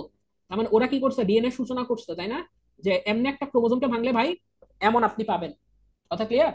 সো এটা হচ্ছে ওদের কি জোয়ান কালের ছবি, এটা হইতেছে বুড়া কালের ছবি। ঠিক আছে, বেচারা কেমন ছিল। আর ওয়াটসন এই ব্যক্তি, আমি যদি ভুল না করি, আর মোসালা হচ্ছে। এবং এইখানে তোমাদের আমি একটা কথা বলে দিই, এই লোকটার ভূমিকা কি? এই দুইজন তো কাজ করছে 1953-তে, তাই না? তো এই লোকটার কাজটা কি, ইনি আসলে কি করেন? ইনার নাম হলো রোজালিন্ড, রোজালিন্ড ফ্রাঙ্কলিন। ইনি হচ্ছেন রোজালিন্ড ফ্রাঙ্কলিন। কি বললাম? রোজালিন্ড ফ্রাঙ্কলিন, রোজালিন্ড ফ্রাঙ্কলিন, ঠিক আছে? এই রোজালিন্ড ফ্রাঙ্কলিন কি করেন? ইনি জন্মগ্রহণ করেন হচ্ছে 1920 এবং মারা যান 1958-এ হচ্ছে উনি মারা যান, ঠিক আছে? উনি কি করেন? বিভিন্ন কোণে একটা ডিএনএ অণুর উপরে উনি এক্স রে ফেলেন। কি ফেলেন? এক্স রে ফেলেন, এক্স রে ফেলেন, এক্স রে ফেলেন। এবং এই এক্স রে ফেলার পরে তার ছায়ার ছবি তিনি তুলছেন। তার এই তোলা ছবিগুলো বিশ্লেষণ করে পরবর্তীতে ডিএনএ এর গঠন আবিষ্কার করেন জেম ওয়াটসন এবং জেম ক্রিক, ঠিক আছে?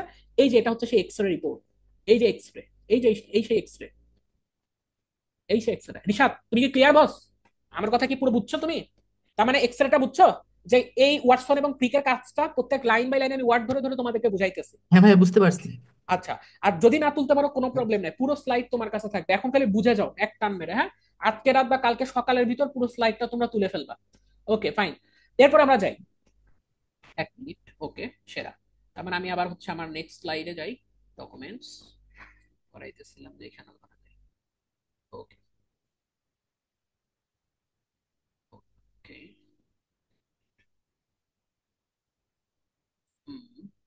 Open in board.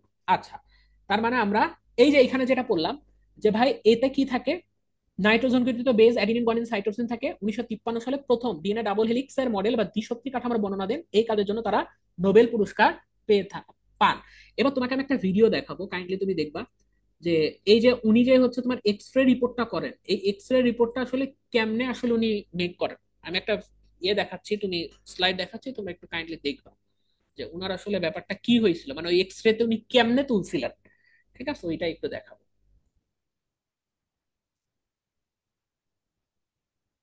অন হইতেছে, একটু ওয়েট করো। এই,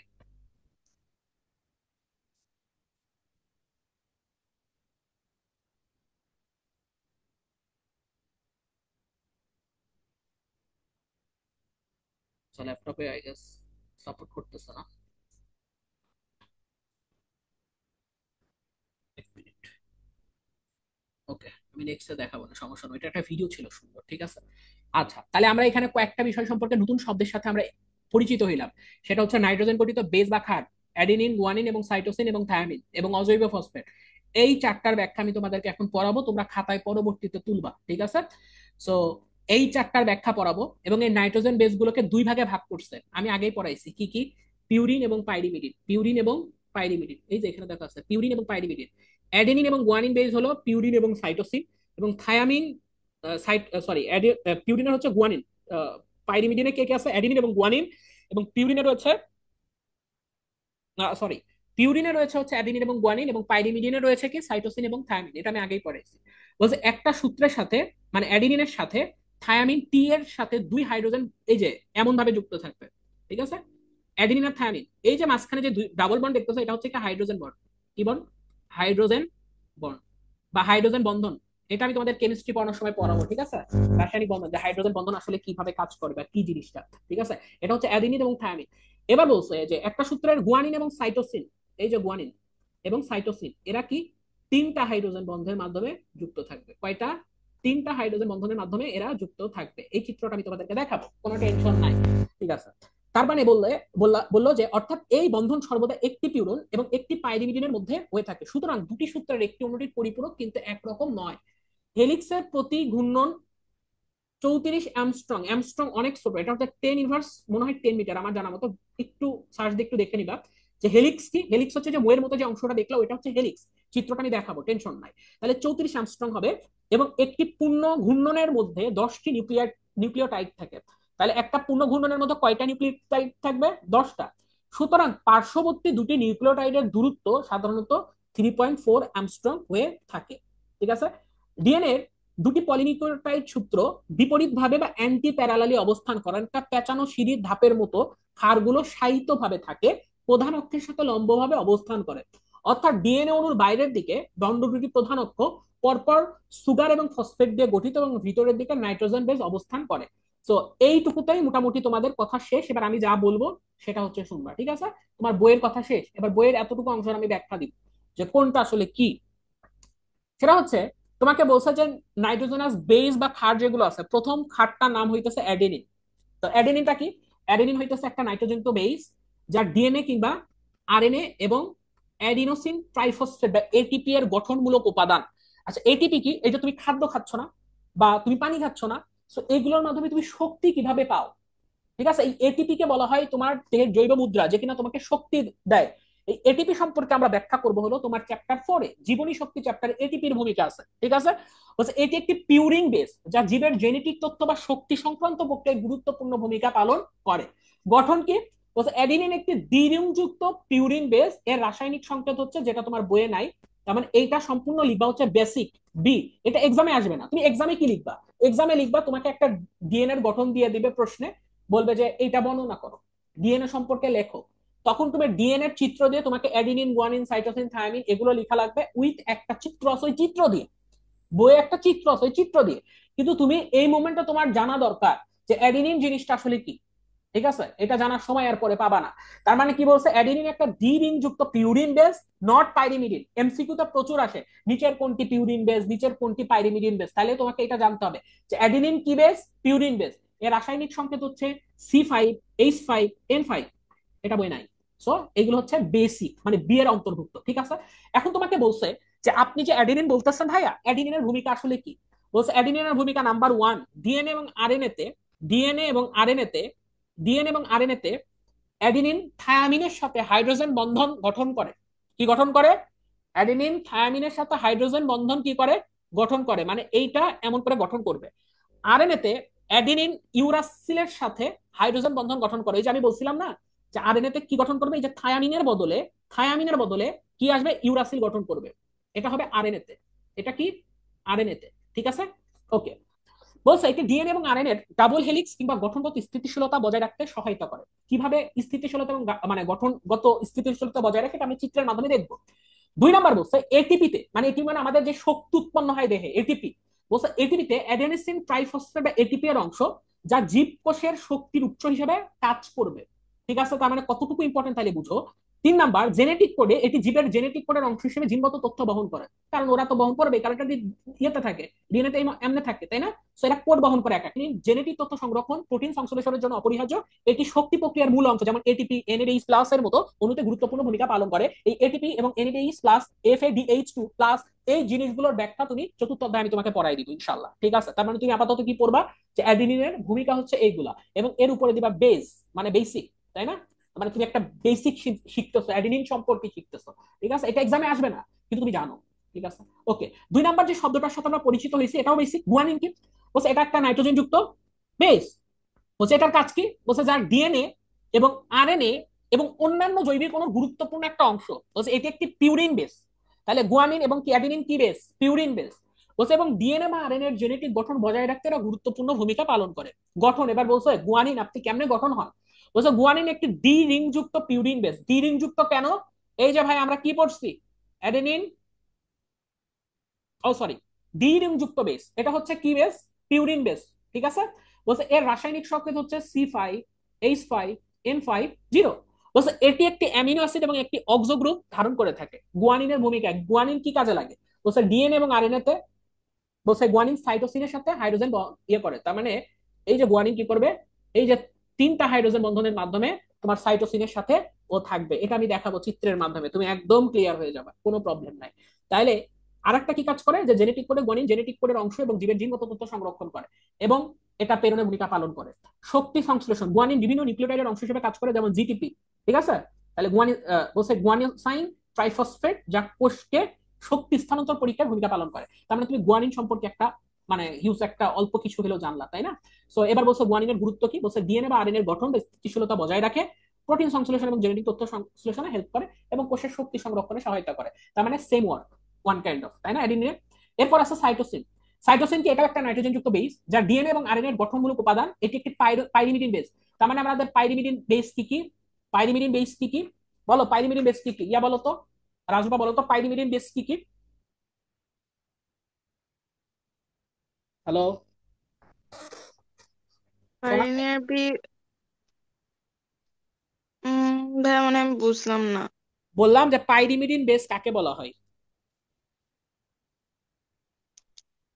বলছিলাম না উম, যে পাইরিমিডিন বেস কারা? এই সমুদ্র বল, পাইরিমিডিন বেস, ভাই বেস দুই ধরনের, পাইরিমিডিন বেস কারা আর পিউরিন বেস কারা? পাইরিমিডিন বেস হচ্ছে কারা বল, সাইটোসিন এবং থায়ামিন। কি বললাম? সাইটোসিন, সাইটোসিন সাইটোসিন এবং সংক্রামক। এই দুটো হচ্ছে কি বেস, পাইরিমিডিন বেস। আর পিউরিন বেস কারা, প্রশ্নে কিন্তু বারবার আসবে, আমি কিন্তু বলে দিতেছি যে পিউরিন বেস কারা, এটা এক্সামের জন্য ইম্পর্টেন্ট। পিউরিন বেস কারা? অ্যাডিনিন এবং পিউরিন বেস গুয়ানিন বেস হইতেছে হলো পিউরিন বেস। অ্যাডিনিন এবং গুয়ানিন হচ্ছে পিউরিন বেস। আর আমরা এই চারটা বেজের ব্যাখ্যা পড়তেছি, এখন আমরা সাইটোসিন পড়তেছি, ঠিক আছে? সো যা ডিএনএ এবং আরএনএ এর গঠনমূলক উপাদান, এটি একটি পাইরিমিডিন বেস, জীবের জেনেটিক তথ্য সংরক্ষণ এবং প্রেরণে গুরুত্বপূর্ণ ভূমিকা পালন করে। তারপরে বলছে এর গঠন কেমন, সাইটোসিনের সংকেত হচ্ছে C4H5N3O। এটি একটি একক ঋণযুক্ত যৌগ যার মাধ্যমে নাইট্রোজেন এবং অক্সিজেনের উপস্থিতি রয়েছে। সাইটোসিনের ভূমিকা কি, বলছে ডিএনএ এবং ডিএনএ তে সাইটোসিন এবং গুয়ানিনের সাথে তিনটি হাইড্রোজেন বন্ধন, তার মানে এই যে বললাম তিনটি হাইড্রোজেন বন্ধনের মাধ্যমে এরা গঠন করে থাকে। আরএনএ তো সাইটোসিন একইভাবে গুয়ানিনের সাথে জুটি গঠন করে থাকে। জেনেটিক কোডে এটি ডিএনএ বা আরএনএ এর নিউক্লিওটাইডের অংশ যা জিনের জিনগত তথ্য বহন বা প্রোটিন সংশ্লেষণে ভূমিকা রাখে। এর মাধ্যমে জিন প্রকাশ নিয়ন্ত্রণ করে যা জিনগত কার্যক্রম চালু বা বন্ধ করতে হেল্প করে। গুরুত্ব কি, ডিএনএ এর স্থিতিশীলতা বজায়, একই একই গুরুত্ব। প্রোটিন সংশ্লেষণের জন্য মেসেঞ্জার আরএনএ বা এমআরএনএ এর মাধ্যমে তথ্য স্থানান্তর করে এবং কোষের কার্যক্রমকে নিয়ন্ত্রণ করে। এই যে এমআরএনএ, এটাকে বলে কি মেসেঞ্জার আরএনএ, মেসেঞ্জার আরএনএ। ঠিক আছে, এই এমআরএনএ সম্পর্কে অনেক আলোচনা আছে, এত দূর যাবো না, জাস্ট আমি ওয়ার্ড গুলো চিন্তেছি যে সাইটোসিন আসলে কেমন, অ্যাডিনিন আসলে কেমন, থায়ামিন আসলে কেমন, তাই না? এই জিনিসগুলো আমাদের একটু জানার দরকার রয়েছে। ঠিক আছে, নেক্সটে যাই, কি আছে দেখি। নেক্সট আছে থায়ামিন। তাহলে থায়ামিন কি, এটা একটা নাইট্রোজেন যুক্ত বেস যা ডিএনএ এর গঠনমূলক একটা উপাদান। এটি একটি পাইরিমিডিন বেস। তাহলে থায়ামিন কি বেস, এটা পাইরিমিডিন বেস এবং শুধুমাত্র ডিএনএ তে পাওয়া যায়। কোথায় পাওয়া যায়, থাইমিন কোথায় পাওয়া যায়, শুধুমাত্র কোথায় পাওয়া যায়, ডিএনএ তে পাওয়া যায়। আর আরএনএ এর পরিবর্তে ইউরাসিল থাকবে কোথায়, আরএনএ তে থাকবে। এই থায়ামিনের পরিবর্তে কি থাকবে, এই থায়ামিনের পরিবর্তে আমার হচ্ছে, এই থায়ামিনের পরিবর্তে ইউরাসিল থাকবে কোথায়, ইউরাসিল থাকবে কোথায়, ইউরাসিল থাকবে কোথায়, আরএনএ তে, মনে থাকবে? তার মানে থায়ামিন থাকবে না, থায়ামিন কোথায় থাকবে, শুধুমাত্র ডিএনএ তে থায়ামিন থাকে। কোথায় থাকে, ডিএনএ তে থায়ামিন থাকবে। বুঝছো গঠন কি, থায়ামিনের রাসায়নিক সংকেত হচ্ছে এটা C5H6N2O2। এটি একটি একক ঋণযুক্ত যৌগ যা কার্বন, হাইড্রোজেন, নাইট্রোজেন এবং অক্সিজেনের পরমাণু নিয়ে গঠিত। থাইমিনের ভূমিকা কি, নাম্বার ওয়ান, ডিএনএ তে থাইমিন অ্যাডেনিনের সাথে দুটি হাইড্রোজেন বন্ধন, এই যে এ ডাবল বন্ড টি, তারপরে হাইড্রোজেন বন্ধন এ ডাবল বন্ড টি নিয়ে এরা গঠন করতেছে। বুঝছো এই এটি জুটি ডিএনএ ডাবল হেলিক্সের স্থিতিশীলতা বজায় রাখতে হেল্প করে। জেনেটিক কোড কি, থায়ামিন জেনেটিক কোড নিউক্লিওটাইডের অংশ হিসেবে জেনেটিক তথ্য সংরক্ষণ বা প্রোটিন সংশ্লেষণে ভূমিকা রাখে। এর গুরুত্ব কি, ডিএনএর গঠন, স্থায়িত্ব রক্ষায় ভূমিকা রাখে এবং বংশগতির তথ্য সঠিকভাবে সংরক্ষণ বা প্রেরণে হেল্প করে থাকে এবং মিউটেশন প্রতিরোধে গুরুত্বপূর্ণ। কারণ থায়ামিন, থায়ামিন কি দেয়, স্থিতিশীল বেস, থায়ামিন কি বেস, স্থিতিশীল বেস। মিউটেশন মানে কি বলতো, ওই যে তোর কোষের যে বিভাজন হয় না অতিরিক্ত, দেখছস, ওই যে অনিয়ন্ত্রিত মাইটোসিস যেটা আর কি, সো ওইটা প্রতিরোধে থায়ামিন কি করে, গুরুত্বপূর্ণ ভূমিকা কি করে থাকে, পালন করে থাকে, যাতে তোর কোষের এই জিনিসটা বের না হয়ে যায়। তার মানে এইবার আমরা এই চিত্র দ্বারা এতক্ষণ যে ভক ভক করলাম, কিছু বুঝোস নাই, 50% বা 40% বুঝছিস, এইটা এখন এখানে এসে ক্লিয়ার হয়ে যাবে যে ভাই আসলে এটা বুঝি নাই। ঠিক আছে, এবার বুঝ যে আসলে কি। ওকে, তাহলে আমি আবার আমার ইয়েতে আসি, নোটে আসি যে কি পড়াইছিলাম। যে ভাই ডিএনএ ডিএনএ পড়াইছি যে ক্রোমোজোমের প্রধান উপাদান ডিএনএ, যেটার নাম হলো ডিঅক্সিরাইবো নিউক্লিক অ্যাসিড। এটি সাধারণত 2 সূত্র বিশিষ্ট পলিনিউক্লিয়েট। এবার এক কয় সূত্র বিশিষ্ট? 2 সূত্র বিশিষ্ট। পাইছস? 2 সূত্র বিশিষ্ট। খুব ফাইন। বলছে যে এটি পলিনিউক্লিওটাইডের সর্পিলাকার গঠন। পলিনিউক্লিওটাইড সম্পর্কে অনেক ভক ভক করছি, দেখা নিবি। বলছে একটি সূত্র অন্য সূত্রের পরিপূরক। খুব ভালো কথা। এটা 5 কার্বন যুক্ত শর্করা থাকে, নাইট্রোজেন ঘটিত বেস বা ক্ষার, অ্যাডিনিন, গুয়ানিন, সাইটোসিন এবং থাইমিন এবং অজৈব ফসফেট থাকে। এই 4টার ব্যাখ্যা আমরা পাইছি। অ্যাডেনিন, গুয়ানিন, সাইটোসিন এবং থাইমিন কি কি কাজ করে? বলছে এই 3টি উপাদানকে একত্রে কি বলে? নিউক্লিওটাইড বলে। তাহলে নিউক্লিওটাইডের 3টা অংশ আমরা এখানে অলরেডি পড়ছি। ডিএনএ ক্রোমোজোমের স্থায়ী পদার্থ, খুব ভালো কথা। মার্কিন বিজ্ঞানী ওয়াটসন এবং ইংরেজ বিজ্ঞানী ক্রিক 1953 সালে প্রথম ডিএনএ অণুর ডাবল হেলিক্স বা দ্বিসূত্রী কাঠামোর বর্ণনা প্রদান করেন। এই কাজের জন্য তারা নোবেল পুরস্কার পান। এই 2জন মানুষের চেহারাও আমরা দেখছি। নাইট্রোজেন বেসগুলো 2 ধরনের, একটা হচ্ছে পিউরিন, একটা হচ্ছে পাইরিমিডিন। অ্যাডিনিন এবং গুয়ানিন বেস হলো পিউরিন বেস। কি বেস? Purine base. কেড়ে মেসেজ দেয় ভাই? ভাই স্ক্রিনে শুধু একই জিনিস আসছে। হ্যাঁ, একই জিনিসই আমি দিতেছি। ঠিক আছে, একই জিনিসই দিতেছি। ঠিক আছে, তাহলে কি বললাম? যে এখানে আমরা কি পড়লাম ভাই? এখানে আমরা যেটা পড়লাম সেটা হইতেছে যে এই যে বইয়ের অংশটা আমি পড়াচ্ছি, তো একই জিনিস আসবে। ঠিক আছে, তার মানে কি বললাম? যে পাইরিমিডিনের অংশ এবং পিউরিনের অংশ কারা? অ্যাডিনিন এবং গুয়ানিন বেস হলো পিউরিন, এবং সাইটোসিন এবং থায়ামিন বেস হলো পাইরিমিডিন। একটি সূত্রের অ্যাডিনিন অন্য সূত্রের থায়ামিনের সাথে 2টি হাইড্রোজেন বন্ধন দিয়ে যুক্ত থাকে। এই যে এবার চিত্রে আসো ভাইয়া। এই যে অ্যাডিনিন আর থায়ামিন কেমনে যুক্ত আছে দেখছো? এই যে অ্যাডিনিন আর থায়ামিন কেমনে যুক্ত আছে আমরা দেখাও। এই যে অ্যাডিনিন আর থায়ামিন দেখছো? থায়ামিন অ্যাডিনিন 2টা হাইড্রোজেন বন্ধন নিয়ে গঠন করতেছে না? আর গুয়ানিন এবং সাইটোসিন দেখো তো, 3টা বহন করতেছে না? এই যে এ হলুদ দ্বারা কি বোঝাচ্ছে? অ্যাডিনিন। সবুজ দ্বারা থায়ামিন, নীল সাইটোসিন, লাল হচ্ছে গুয়ানিন। দেখো তো এই যে গুয়ানিন এবং সাইটোসিন 3টা হাইড্রোজেন বন্ধন। সাইটোসিন গুয়ানিন দেখছো? 3টা হাইড্রোজেন বন্ধন। তারপরে কি অ্যাডিনিন এবং থায়ামিন কয়টা? 2টা হাইড্রোজেন বন্ধন। ক্লিয়ার কিনা? এতটুকু কি ক্লিয়ার হয়েছো? ইয়েস অর নো আমাকে একটু বুঝাও, বলো যে ভাই এতটুকু আমি বুঝছি। ওকে, তোমার এক্সামে তাহলে কি আসবে? এক্সামে সুন্দর করে এই চিত্রটা দিবে, এই একটা চিত্র তোমাকে দিবে। এই চিত্রটা দিলে তোমাকে সম্পূর্ণ এই ডিএনএটা কি করতে হবে, একদম এইখান থেকে লাস্ট পর্যন্ত কি করতে হবে? ব্যাখ্যা দিতে হবে। লাস্ট পর্যন্ত কি দিতে হবে? ব্যাখ্যা দিতে হবে। ওই যে তোমাকে পড়াইলাম যে ফ্রাঙ্কলিন, যিনি হচ্ছে কি করছিল, যে ফ্রাঙ্কলিন 1920 থেকে 1958 বিভিন্ন কোণের ডিএনএ অণুর উপর এক্সরে ফেলে তার ছায়া ছবি তুলেছিলেন, এবং তার তোলা সেই ছবিগুলো বিশ্লেষণ করে ডিএনএ এর গঠন আবিষ্কার করেন জেমস ওয়াটসন এবং ফ্রান্সিস ক্রিক। এই জন্য এই 2জন 1962 সালে কি পান? নোবেল পুরস্কার পেয়ে থাকেন। তার মানে তোমাকে রোজালিন ফ্রাঙ্কলিনকেও আমি দেখাই দিয়েছি। ঠিক আছে, এবার চলো আমরা একটু পড়াশোনাতে ফিরে যাই আবার। ঠিক আছে, ওকে, ঠিক আছে, ঠিক আছে, ঠিক আছে। পলিনিউক্লিওটাইড চেনের ভূমিকা, অ্যাডিনিন, গুয়ানিন সব পড়া শেষ। সাইটোসিন পড়ছি, থায়ামিন পড়ছি। এইবার এখানে আসো, তোমার বইয়ের চিত্রের ব্যাখ্যা শোনো। চিত্রের ব্যাখ্যা কিসের ব্যাখ্যা? চিত্রের ব্যাখ্যা। বইয়ের দিকে তাকাও, বই খোলো, বই ওপেন করো, বই ওপেন করো। ভাই স্ক্রিনে শুধু একই জিনিস আসছে, আচ্ছা কি আসছে?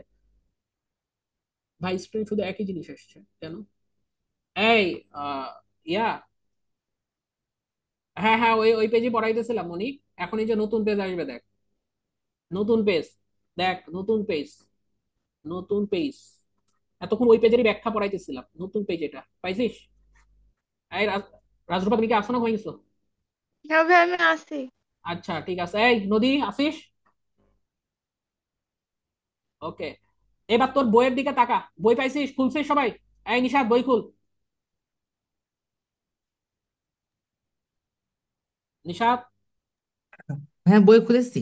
আচ্ছা বইয়ে দেখ চিত্র পাইছিস একটা? চ্যাপ্টার 12 খোল। চিত্র পাইছিস একটা? হ্যাঁ, পেয়েছি চিত্র। হ্যাঁ, এবারে চিত্রের ব্যাখ্যা শুন। হ্যাঁ, তো এস, এই যে এস আছে না, দেখছিস এস? সুন্দর করে এস, মাঝখানে একটা ছোট হাতের এস লিখা। বলছে এটা হচ্ছে প্রতিটা হেক্সাগন আকৃতির ডিএনএ ডিঅক্সিরাইবোজ শর্করাকে নির্দেশ করে। এটি প্রতিটি নিউক্লিওটাইডের একটা অংশ। তাহলে কি প্রতিটা নিউক্লিওটাইডের একটা অংশ হচ্ছে এই যে এস।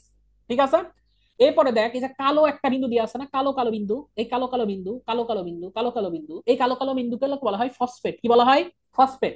বলছে শর্করার সাথে সংযুক্ত, কি বললাম? শর্করার সাথে সংযুক্ত কালো বিন্দু ফসফেট গ্রুপকে নির্দেশ করে। এটি শর্করা ও ফসফেট মিলে ডিএনএ এর ব্যাকবোন গঠন করবে। কি গঠন করে? ডিএনএ এর ব্যাকবোন। ব্যাকবোন মানে কঙ্কাল, তাই না? মানে একটা সুন্দর একটা কি বন্ধন গঠন করতেছে না? ওকে, 3 নাম্বার এটা বোঝাচ্ছে নাইট্রোজেনাস বেস এটিজিসি, অ্যাডেনিন এবং থায়ামিন। দেখছো এই যে অ্যাডেনিন এবং থায়ামিন হাইড্রোজেনের 2 বন্ধন। দেখতো 2টা দাগ না, 2টা দাগ না, 2টা দাগ না? তাহলে হাইড্রোজেনের কয়টা বন্ধন? 2টা বন্ধন আছে। ক্লিয়ার? গুয়ানিন এবং সাইটোসিন এই বেসগুলো ডিএনএর ভিতরে একে অপরের সাথে হাইড্রোজেন বন্ধন দ্বারা, এই যে হালকা যে রেখাটা দেখতেছো তাই না, So, এ সবসময় টি এর সাথে দুইটি হাইড্রোজেন বন্ধন গঠন করবে।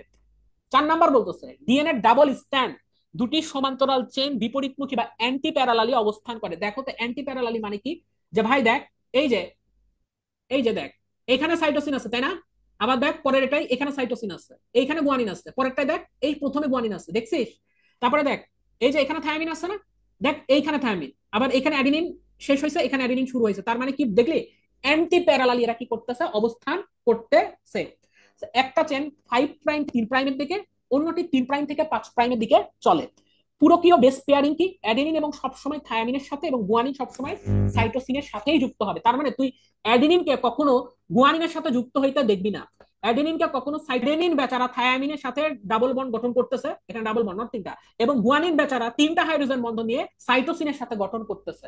এই ক্লাসটা পুরো মাথার উপর দিয়ে যাবে, টেনশন নাই, খালি তুলবি এবং পরে গবেষণা করবি, পরে গবেষণা করবি, পুরো 7 দিন সময় আছে, ঠিক আছে? তার মানে ব্যাপারটা কি বুঝাইলাম, যে অ্যাডেনিন সবসময় থায়ামিনের সাথে থাকবে এবং গুয়ানিন সবসময় সাইটোসিনের সাথে থাকবে। কথা ক্লিয়ার? তার মানে এই চিত্রের কি মাহাত্ম বুঝছিস? এবং এক্সাম হলে এই চিত্রটা আঁকানো লাগবে, গ বা ঘতে এই প্রশ্নের আনসারটা আসবে, এইটা সুন্দর করে তুমি তুলবা, ঠিক আছে? এই চিত্র দিয়ে এই বইয়ের ব্যাখ্যা লিখতে হবে। আমি মনে হয় বুঝাইতে পারি নাই, বুঝাইতে পারছি? সো এইটা হচ্ছে ক্রোমোজোমের, মানে এটা আসবে না এক্সামে, এখানে বি লিখবা, এমনি জাস্ট শুনে রাখো এটা, হ্যাঁ? যে একটা ক্রোমোজোম বিভিন্ন রকম ভাবে হইতে পারে, এটা বি, বি এর অংশ। তো ক্রোমোজোমকে ওনারা ভাগ করছেন যে ভাই এটা একটা ক্রোমোজোম, এই যে ক্রোমোজোম, এই যে সেন্টোমিয়ার, সেন্টোমিয়ারের মাধ্যমে কি ক্রোমোজোম গুলো জয়েন্ট থাকে, বুঝতে পারছো? এই যে দুটা ক্রোমোজোম আছে না, এই ক্রোমাটিড গুলোকে একে অপরের কি বলা হয়, সিস্টার ক্রোমাটিড বলা হয়, কি সিস্টার ক্রোমাটিড। এবং মনে করো যে এইখানে আরেকটা ক্রোমোজোম আমি আঁকাইলাম তাই না, তো এইটা হচ্ছে, এই দুটাকে বলবো হচ্ছে নন সিস্টার ক্রোমাটিড। কি বলবো? নন সিস্টার ক্রোমাটিড, নন সিস্টার ক্রোমাটিড। তার মানে কি বুঝাইলাম, যে এখানে যদি একটা ক্রোমোজোম, নিজের যে ক্রোমোজোম থাকবে, এখানে দুইটা ক্রোমোজোম, হ্যাঁ, এ আর ওহো রে চিত্র রে ক্রোমোজোম, তাহলে নিজের নিজের ক্রোমোজোমের এই দুইটাকে কি বলে, সিস্টার ক্রোমাটিড। কিন্তু এর একটা এর একটা, এটাকে বলবো কি নন সিস্টার ক্রোমাটিড। কি সিস্টার? নন সিস্টার ক্রোমাটিড, নন সিস্টার ক্রোমাটিড। আচ্ছা, তো ইনি বলতেছে যে এই যে লোকেশন অফ সেন্টোমিয়ার, মানে সেন্টোমিয়ারের লোকেশনের উপর ভিত্তি করে, এই যে আমরা অ্যানাফেজা পড়ছিলাম না, VLJI টাইপের কথাবার্তা, তো এখানে সেন্টোমিয়ারের উপস্থিতিতে আমাদের এই যে আমাদের ক্রোমোজোম থাকে, এটা বিভিন্ন রকম হইতে পারে, টেলোসেন্ট্রিক, অ্যাক্রোসেন্ট্রিক, সাব মেটাসেন্ট্রিক এবং হচ্ছে মেটাসেন্ট্রিক। এটা হলো মেটাসেন্ট্রিক, ঠিক আছে? এই যেটা হলো মেটাসেন্ট্রিক, এইখানে এগুলোর ব্যাখ্যা দিয়ে আছে, যে মেটাসেন্ট্রিক মিডিলে থাকে, সাবমেটাসেন্ট্রিক অফ সেন্টার থাকে, অ্যাক্রোসেন্ট্রিক কি, অ্যাক্রোসেন্ট্রিক কোথায় থাকে, একটু উপর থেকে একটু হালকা শর্ট তাই না, একটু নিচে থাকে। টেলোসেন্ট্রিক কোথায়, এন্ড অফ ক্রোমোজোম, ঠিক আছে? কথা ক্লিয়ার? তার মানে এটা জাস্ট বেসিকের জন্য জাস্ট দেখা, এটা এক্সামে আসবে না। তার মানে সুন্দর করে উপরে বি লেখো, তাহলে তাহলে কি বি লিখবা, ঠিক আছে? বুঝতে পারছো? আচ্ছা, তাহলে মোটামুটি আমরা আজকে কি ক্লাস করলাম, এটা আমি আজকে একটু ফিনিশিং টার্ম এবার আসি, ঠিক আছে? ফিনিশিং টার্মে আসি, এইবার তোমরা সবাই খেয়াল করবে, দেখবা সব ক্লাস তোমরা বুঝে গেছো আল্লাহর রহমতে, ঠিক আছে? ক্লাসের প্রথমে আমরা পড়ানো স্টার্ট করছি, যে এই চ্যাপ্টারে আমি আজকে তোমাদেরকে শুরু করছি হচ্ছে ক্রোমোজোম শুরু করছি এবং ডিএনএ পড়াইছি। এক্সামে তোমাকে এখান থেকে কোশ্চেন আসবে এই জায়গা থেকে, ক্রোমোজোম কি, মানব দেহে এই যে তোমার ক্রোমোজোমকে বংশগতির ভৌত ভিত্তি কেন বলা হয়, এই প্রশ্নের অ্যান্সার তোমরা আজকে পাইছো। 2 নাম্বার হচ্ছে ডিএনএ পড়াইছি, যে বংশ পরম্পরায় চারিত্রিক বৈশিষ্ট্য বহনকারী যে উপাদানটা থাকে, এই যে ডিএনএ, এই ডিএনএ এর আসলে কিভাবে গঠন হয়, ঠিক আছে? এই ডিএনএ এর গঠন আমি তোমাদেরকে আজকে পড়াইছি। খুব ভালো কথা, এই যে ডিএনএ এর গঠন পড়াইছি, ঠিক আছে? ডিএনএ এর গঠন পড়াইছি, বংশগতি কাকে বলে পড়াইছি, বংশগতি বিদ্যা জিনিসটা কেমনে পড়াইছি, আজকে ক্রোমোজোম এবং ডিএনএ এর ব্যাখ্যা পড়াইছি, তাই না? তো এখানে আমরা যে প্রথমে যেটা দেখাইছি, এটা আপনি একটা ক্রোমোজোম কোথায় থাকে, নিউক্লিয়াসে থাকে। এখান থেকে ক্রোমোজোম আস্তে আস্তে ভেঙে এই যে যত ভাঙবেন তত ডিএনএ এর কাছাকাছি যাবেন। এইবার এইখান থেকে তুমি এই চিত্রের মাহাত্ম্যটা একটু বুঝতে পারবা, এখন এই চিত্রের মাহাত্ম্যটা এখন তুমি বুঝতে পারবা। 1 মিনিট আমি একটু বড় করি, তাহলে একটা চিত্রের মাহাত্ম্য তুমি বুঝতে পারবে। ইরে ভাই বড় করা, এই তো পাইছি, এই চিত্রের মাহাত্ম্য এখন বুঝতে পারবো। বড় হও ভাইয়া, বড় হও দ্রুত, এই তো,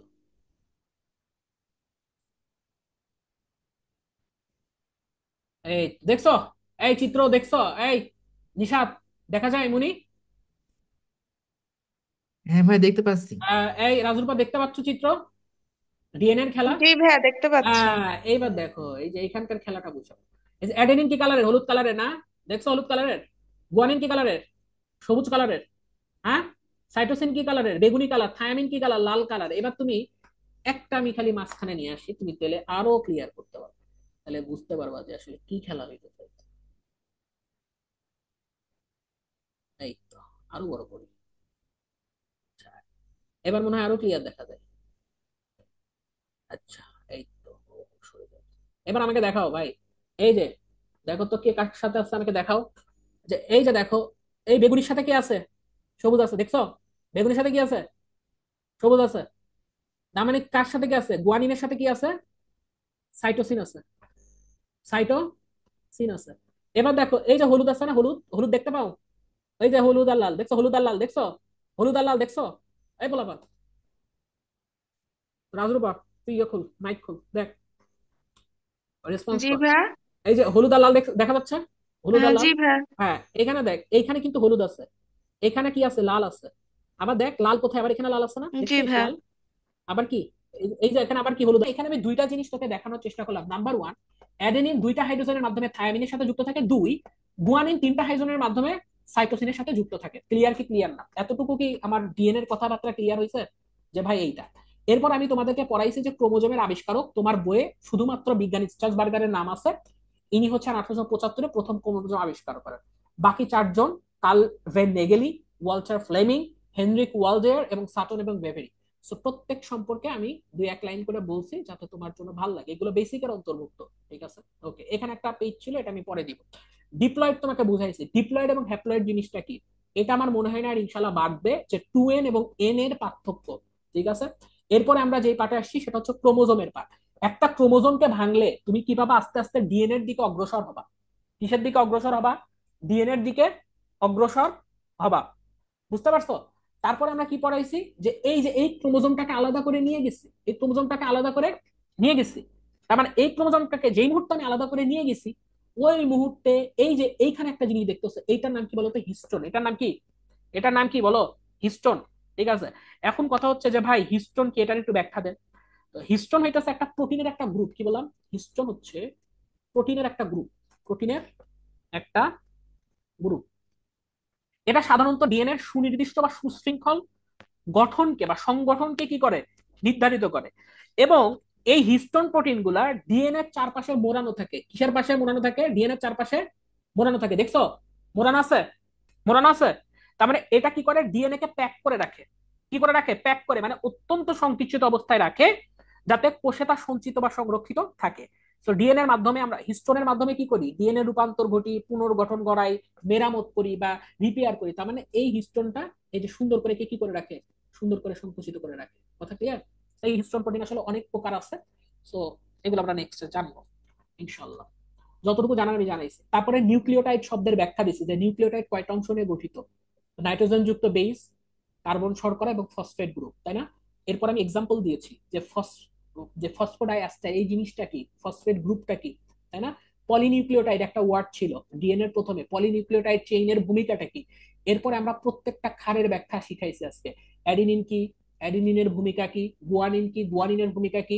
তারপর হচ্ছে তোমার সাইটোসিন কি, সাইটোসিনের ভূমিকা কি, থায়ামিন কি, থায়ামিনের ভূমিকা কি, প্রত্যেকটা ব্যাখ্যা করাইছে। এবং মোস্ট ইম্পর্টেন্টলি যেটা করাইছি, এই চিত্র তোমার এক্সাম হলে শিওর আসবে, শিওর আসবে, শিওর আসবে। তোমাকে চিত্র আঁকাইতে হবে এবং এই ব্যাখ্যাটা সুন্দর করে লিখতে হবে। এই যে হিস্টোন প্রোটিন এখানে আরো ক্লিয়ার, ডিএনএ এর হিস্টোন প্রোটিন এখানে আরো ক্লিয়ার, যে কেমনে বাউন্ড করে করে এদের দেখো সুন্দর করে পেঁচায় রাখছে, দেখছো? সুন্দর করে পেঁচায় রাখছে, সুন্দর করে পেঁচায় রাখছে, সুন্দর করে পেঁচায় রাখছে। তার মানে হইতেছে হিস্টোন প্রোটিন গুলো খুলের মাধ্যমেই কিন্তু এই যে ডিএনএ গুলো আলাদা হইতেছে, তাই না? এরপরে তোমাকে আমি তিনজন বিজ্ঞানীর একটা বিশাল লেভেলের একটা সুন্দর লেভেলের ব্যাখ্যা দেখাইছি। ঠিক আছে, আমার কথা কি ক্লিয়ার মুনি? তোমরা কি বুঝছো সবাই? তাহলে ভাইয়া একটু বই থেকে দেখান কি পড়াইছেন আপনি কাইন্ডলি। আমি একটু বই থেকে দেখাই তাইলে। এই যে তোমাদের বই বাইর করো, বই বাইর করো, এই বইয়ের পেজ দেখা যায়? আচ্ছা, তাহলে জীবের বংশগতি ও বিবর্তন, যদি এখন এই চ্যাপ্টারের নাম হলো অভিব্যক্তি, যদি আমি ভুল না করি। সো এখানে কি মানুষ, শিম্পাঞ্জি, ওরাংটং এবং ম্যাকাক বানরের খুলির তুলনামূলক ছবি, মানে একদম উপর থেকে এই পর্যন্ত, প্রথমে মানুষ, তারপরে শিম্পাঞ্জি, তারপরে ওরাংটং, তারপরে ম্যাকাক বানর। তার মানে এই যে ওনারা এই প্রজাতির গুলো কেন আনছে জানো? সেটা হইতেছে যে এদের সাথে আমাদের জিনের কিছুটা মিল আছে, কিছুটা মিল আছে। যেমন বললাম না যে শিম্পাঞ্জির, এই যে শিম্পাঞ্জির এর কত পার্সেন্ট মিল আছে জিনের? আমাদের সাথে 97% মিল আছে। ঠিক আছে, আর 3% মিল হইলে আল্লাহ এরা মানুষ বানাই, কিন্তু আল্লাহ এরা বানাই নাই। ঠিক আছে, আচ্ছা এইখান থেকে পড়লাম পড়ার পরে ভাই আমাকে কি পড়াইলেন? ওকে, কি পড়াইলাম তারপরে এই যে সুন্দর করে যে মাতা পিতার আকৃতি বা বৈশিষ্ট্যগুলি কিভাবে বংশানুক্রমে সন্তান সন্ততিতে যায়, এরপরে তোমাকে আমি পড়ানোর চেষ্টা করলাম জীবের বংশগতি জিনিসটা কি। ঠিক আছে, তো বই সেমই, ঠিক আছে, 25 সালের বই, এই সেম পিডিএফ, কিন্তু এটা আমি একবারে আলাদা পাইলাম তাই এটা দেখাচ্ছে। তো এখানে সুন্দর নিউক্লিয়াস, নিউক্লিয়াসকে ভেঙে যে কি কি গঠন হয়েছে না হয়েছে এই প্রতিটা জিনিস এইখানে তুমি পাইছো। তারপরে হচ্ছে কি আছে, তারপরে হচ্ছে ক্রোমোজোম কি, ক্রোমোজোমকে এখানে বংশগতি বিদ্যার আহ ভৌত ভিত্তি বলা হয়, এটা আমি শিখাইছি। আর ডিএনএ তোমার এটা আসবে ভাইয়া, এই চিত্র আসবে, এই চিত্র ভাই আসবে, এই চিত্র আসবে, এই দুইটা চিত্র তোমাকে ভালো করে জানতে হবে। অ্যাডেনিন আর থায়ামিন, গুয়ানিন এবং সাইটোসিন, কিভাবে এরা কি করতেছে, গঠন করতেছে, এগুলো জানা লাগবে। আর এইখানকার প্রতিটা জিনিসের ব্যাখ্যা, নাইট্রোজেন ঘটিত ক্ষারের ব্যাখ্যা, নিউক্লিওটাইডের ব্যাখ্যা, প্রতিটা ওয়ার্ডের ব্যাখ্যা, পিউরিনের ব্যাখ্যা, পাইরিমিডিনের ব্যাখ্যা, প্রত্যেকটা ব্যাখ্যা আমি আজকে শিখাইছি এবং লাস্টে এটাও দেখাইছি। এই যে মাঝখানে যেটা আছে এটা জাস্ট তোমাদের প্র্যাকটিক্যালের জন্য, ঠিক আছে, তো প্র্যাকটিক্যালের জন্য। এবং লাস্টে এই যে আরএনএ রাক অব্দি ফ্রাঙ্কলিন বিভিন্ন কোণে ডিএনএ অণুর উপর এক্সরে ফেলে তার ছবি তুলছিলেন, এটা আমি দেখাইছি। এবং এরপরে শুরু হবে আমাদের নেক্সট ক্লাস কি নিয়ে বলতো, আরএনএ নিয়ে। কি নিয়ে বলতো, নেক্সট ক্লাস কি নিয়ে, আরএনএ নিয়ে। ঠিক আছে, brave is not responding, responding কেন করতেছে না এটা একটু দেখি। এই ভিডিওটা যদি লাস্টে দেখাইতে পারি খুব ভালো লাগবে। এই তোরা কি ক্লাস বুঝছিস, কোনো কি প্রবলেম আছে? নাই, এই যে আমার চলে আসছে, এই দেখতো স্ক্রিন দেখা যায় কিনা, নতুন একটা স্লাইড দেখছস?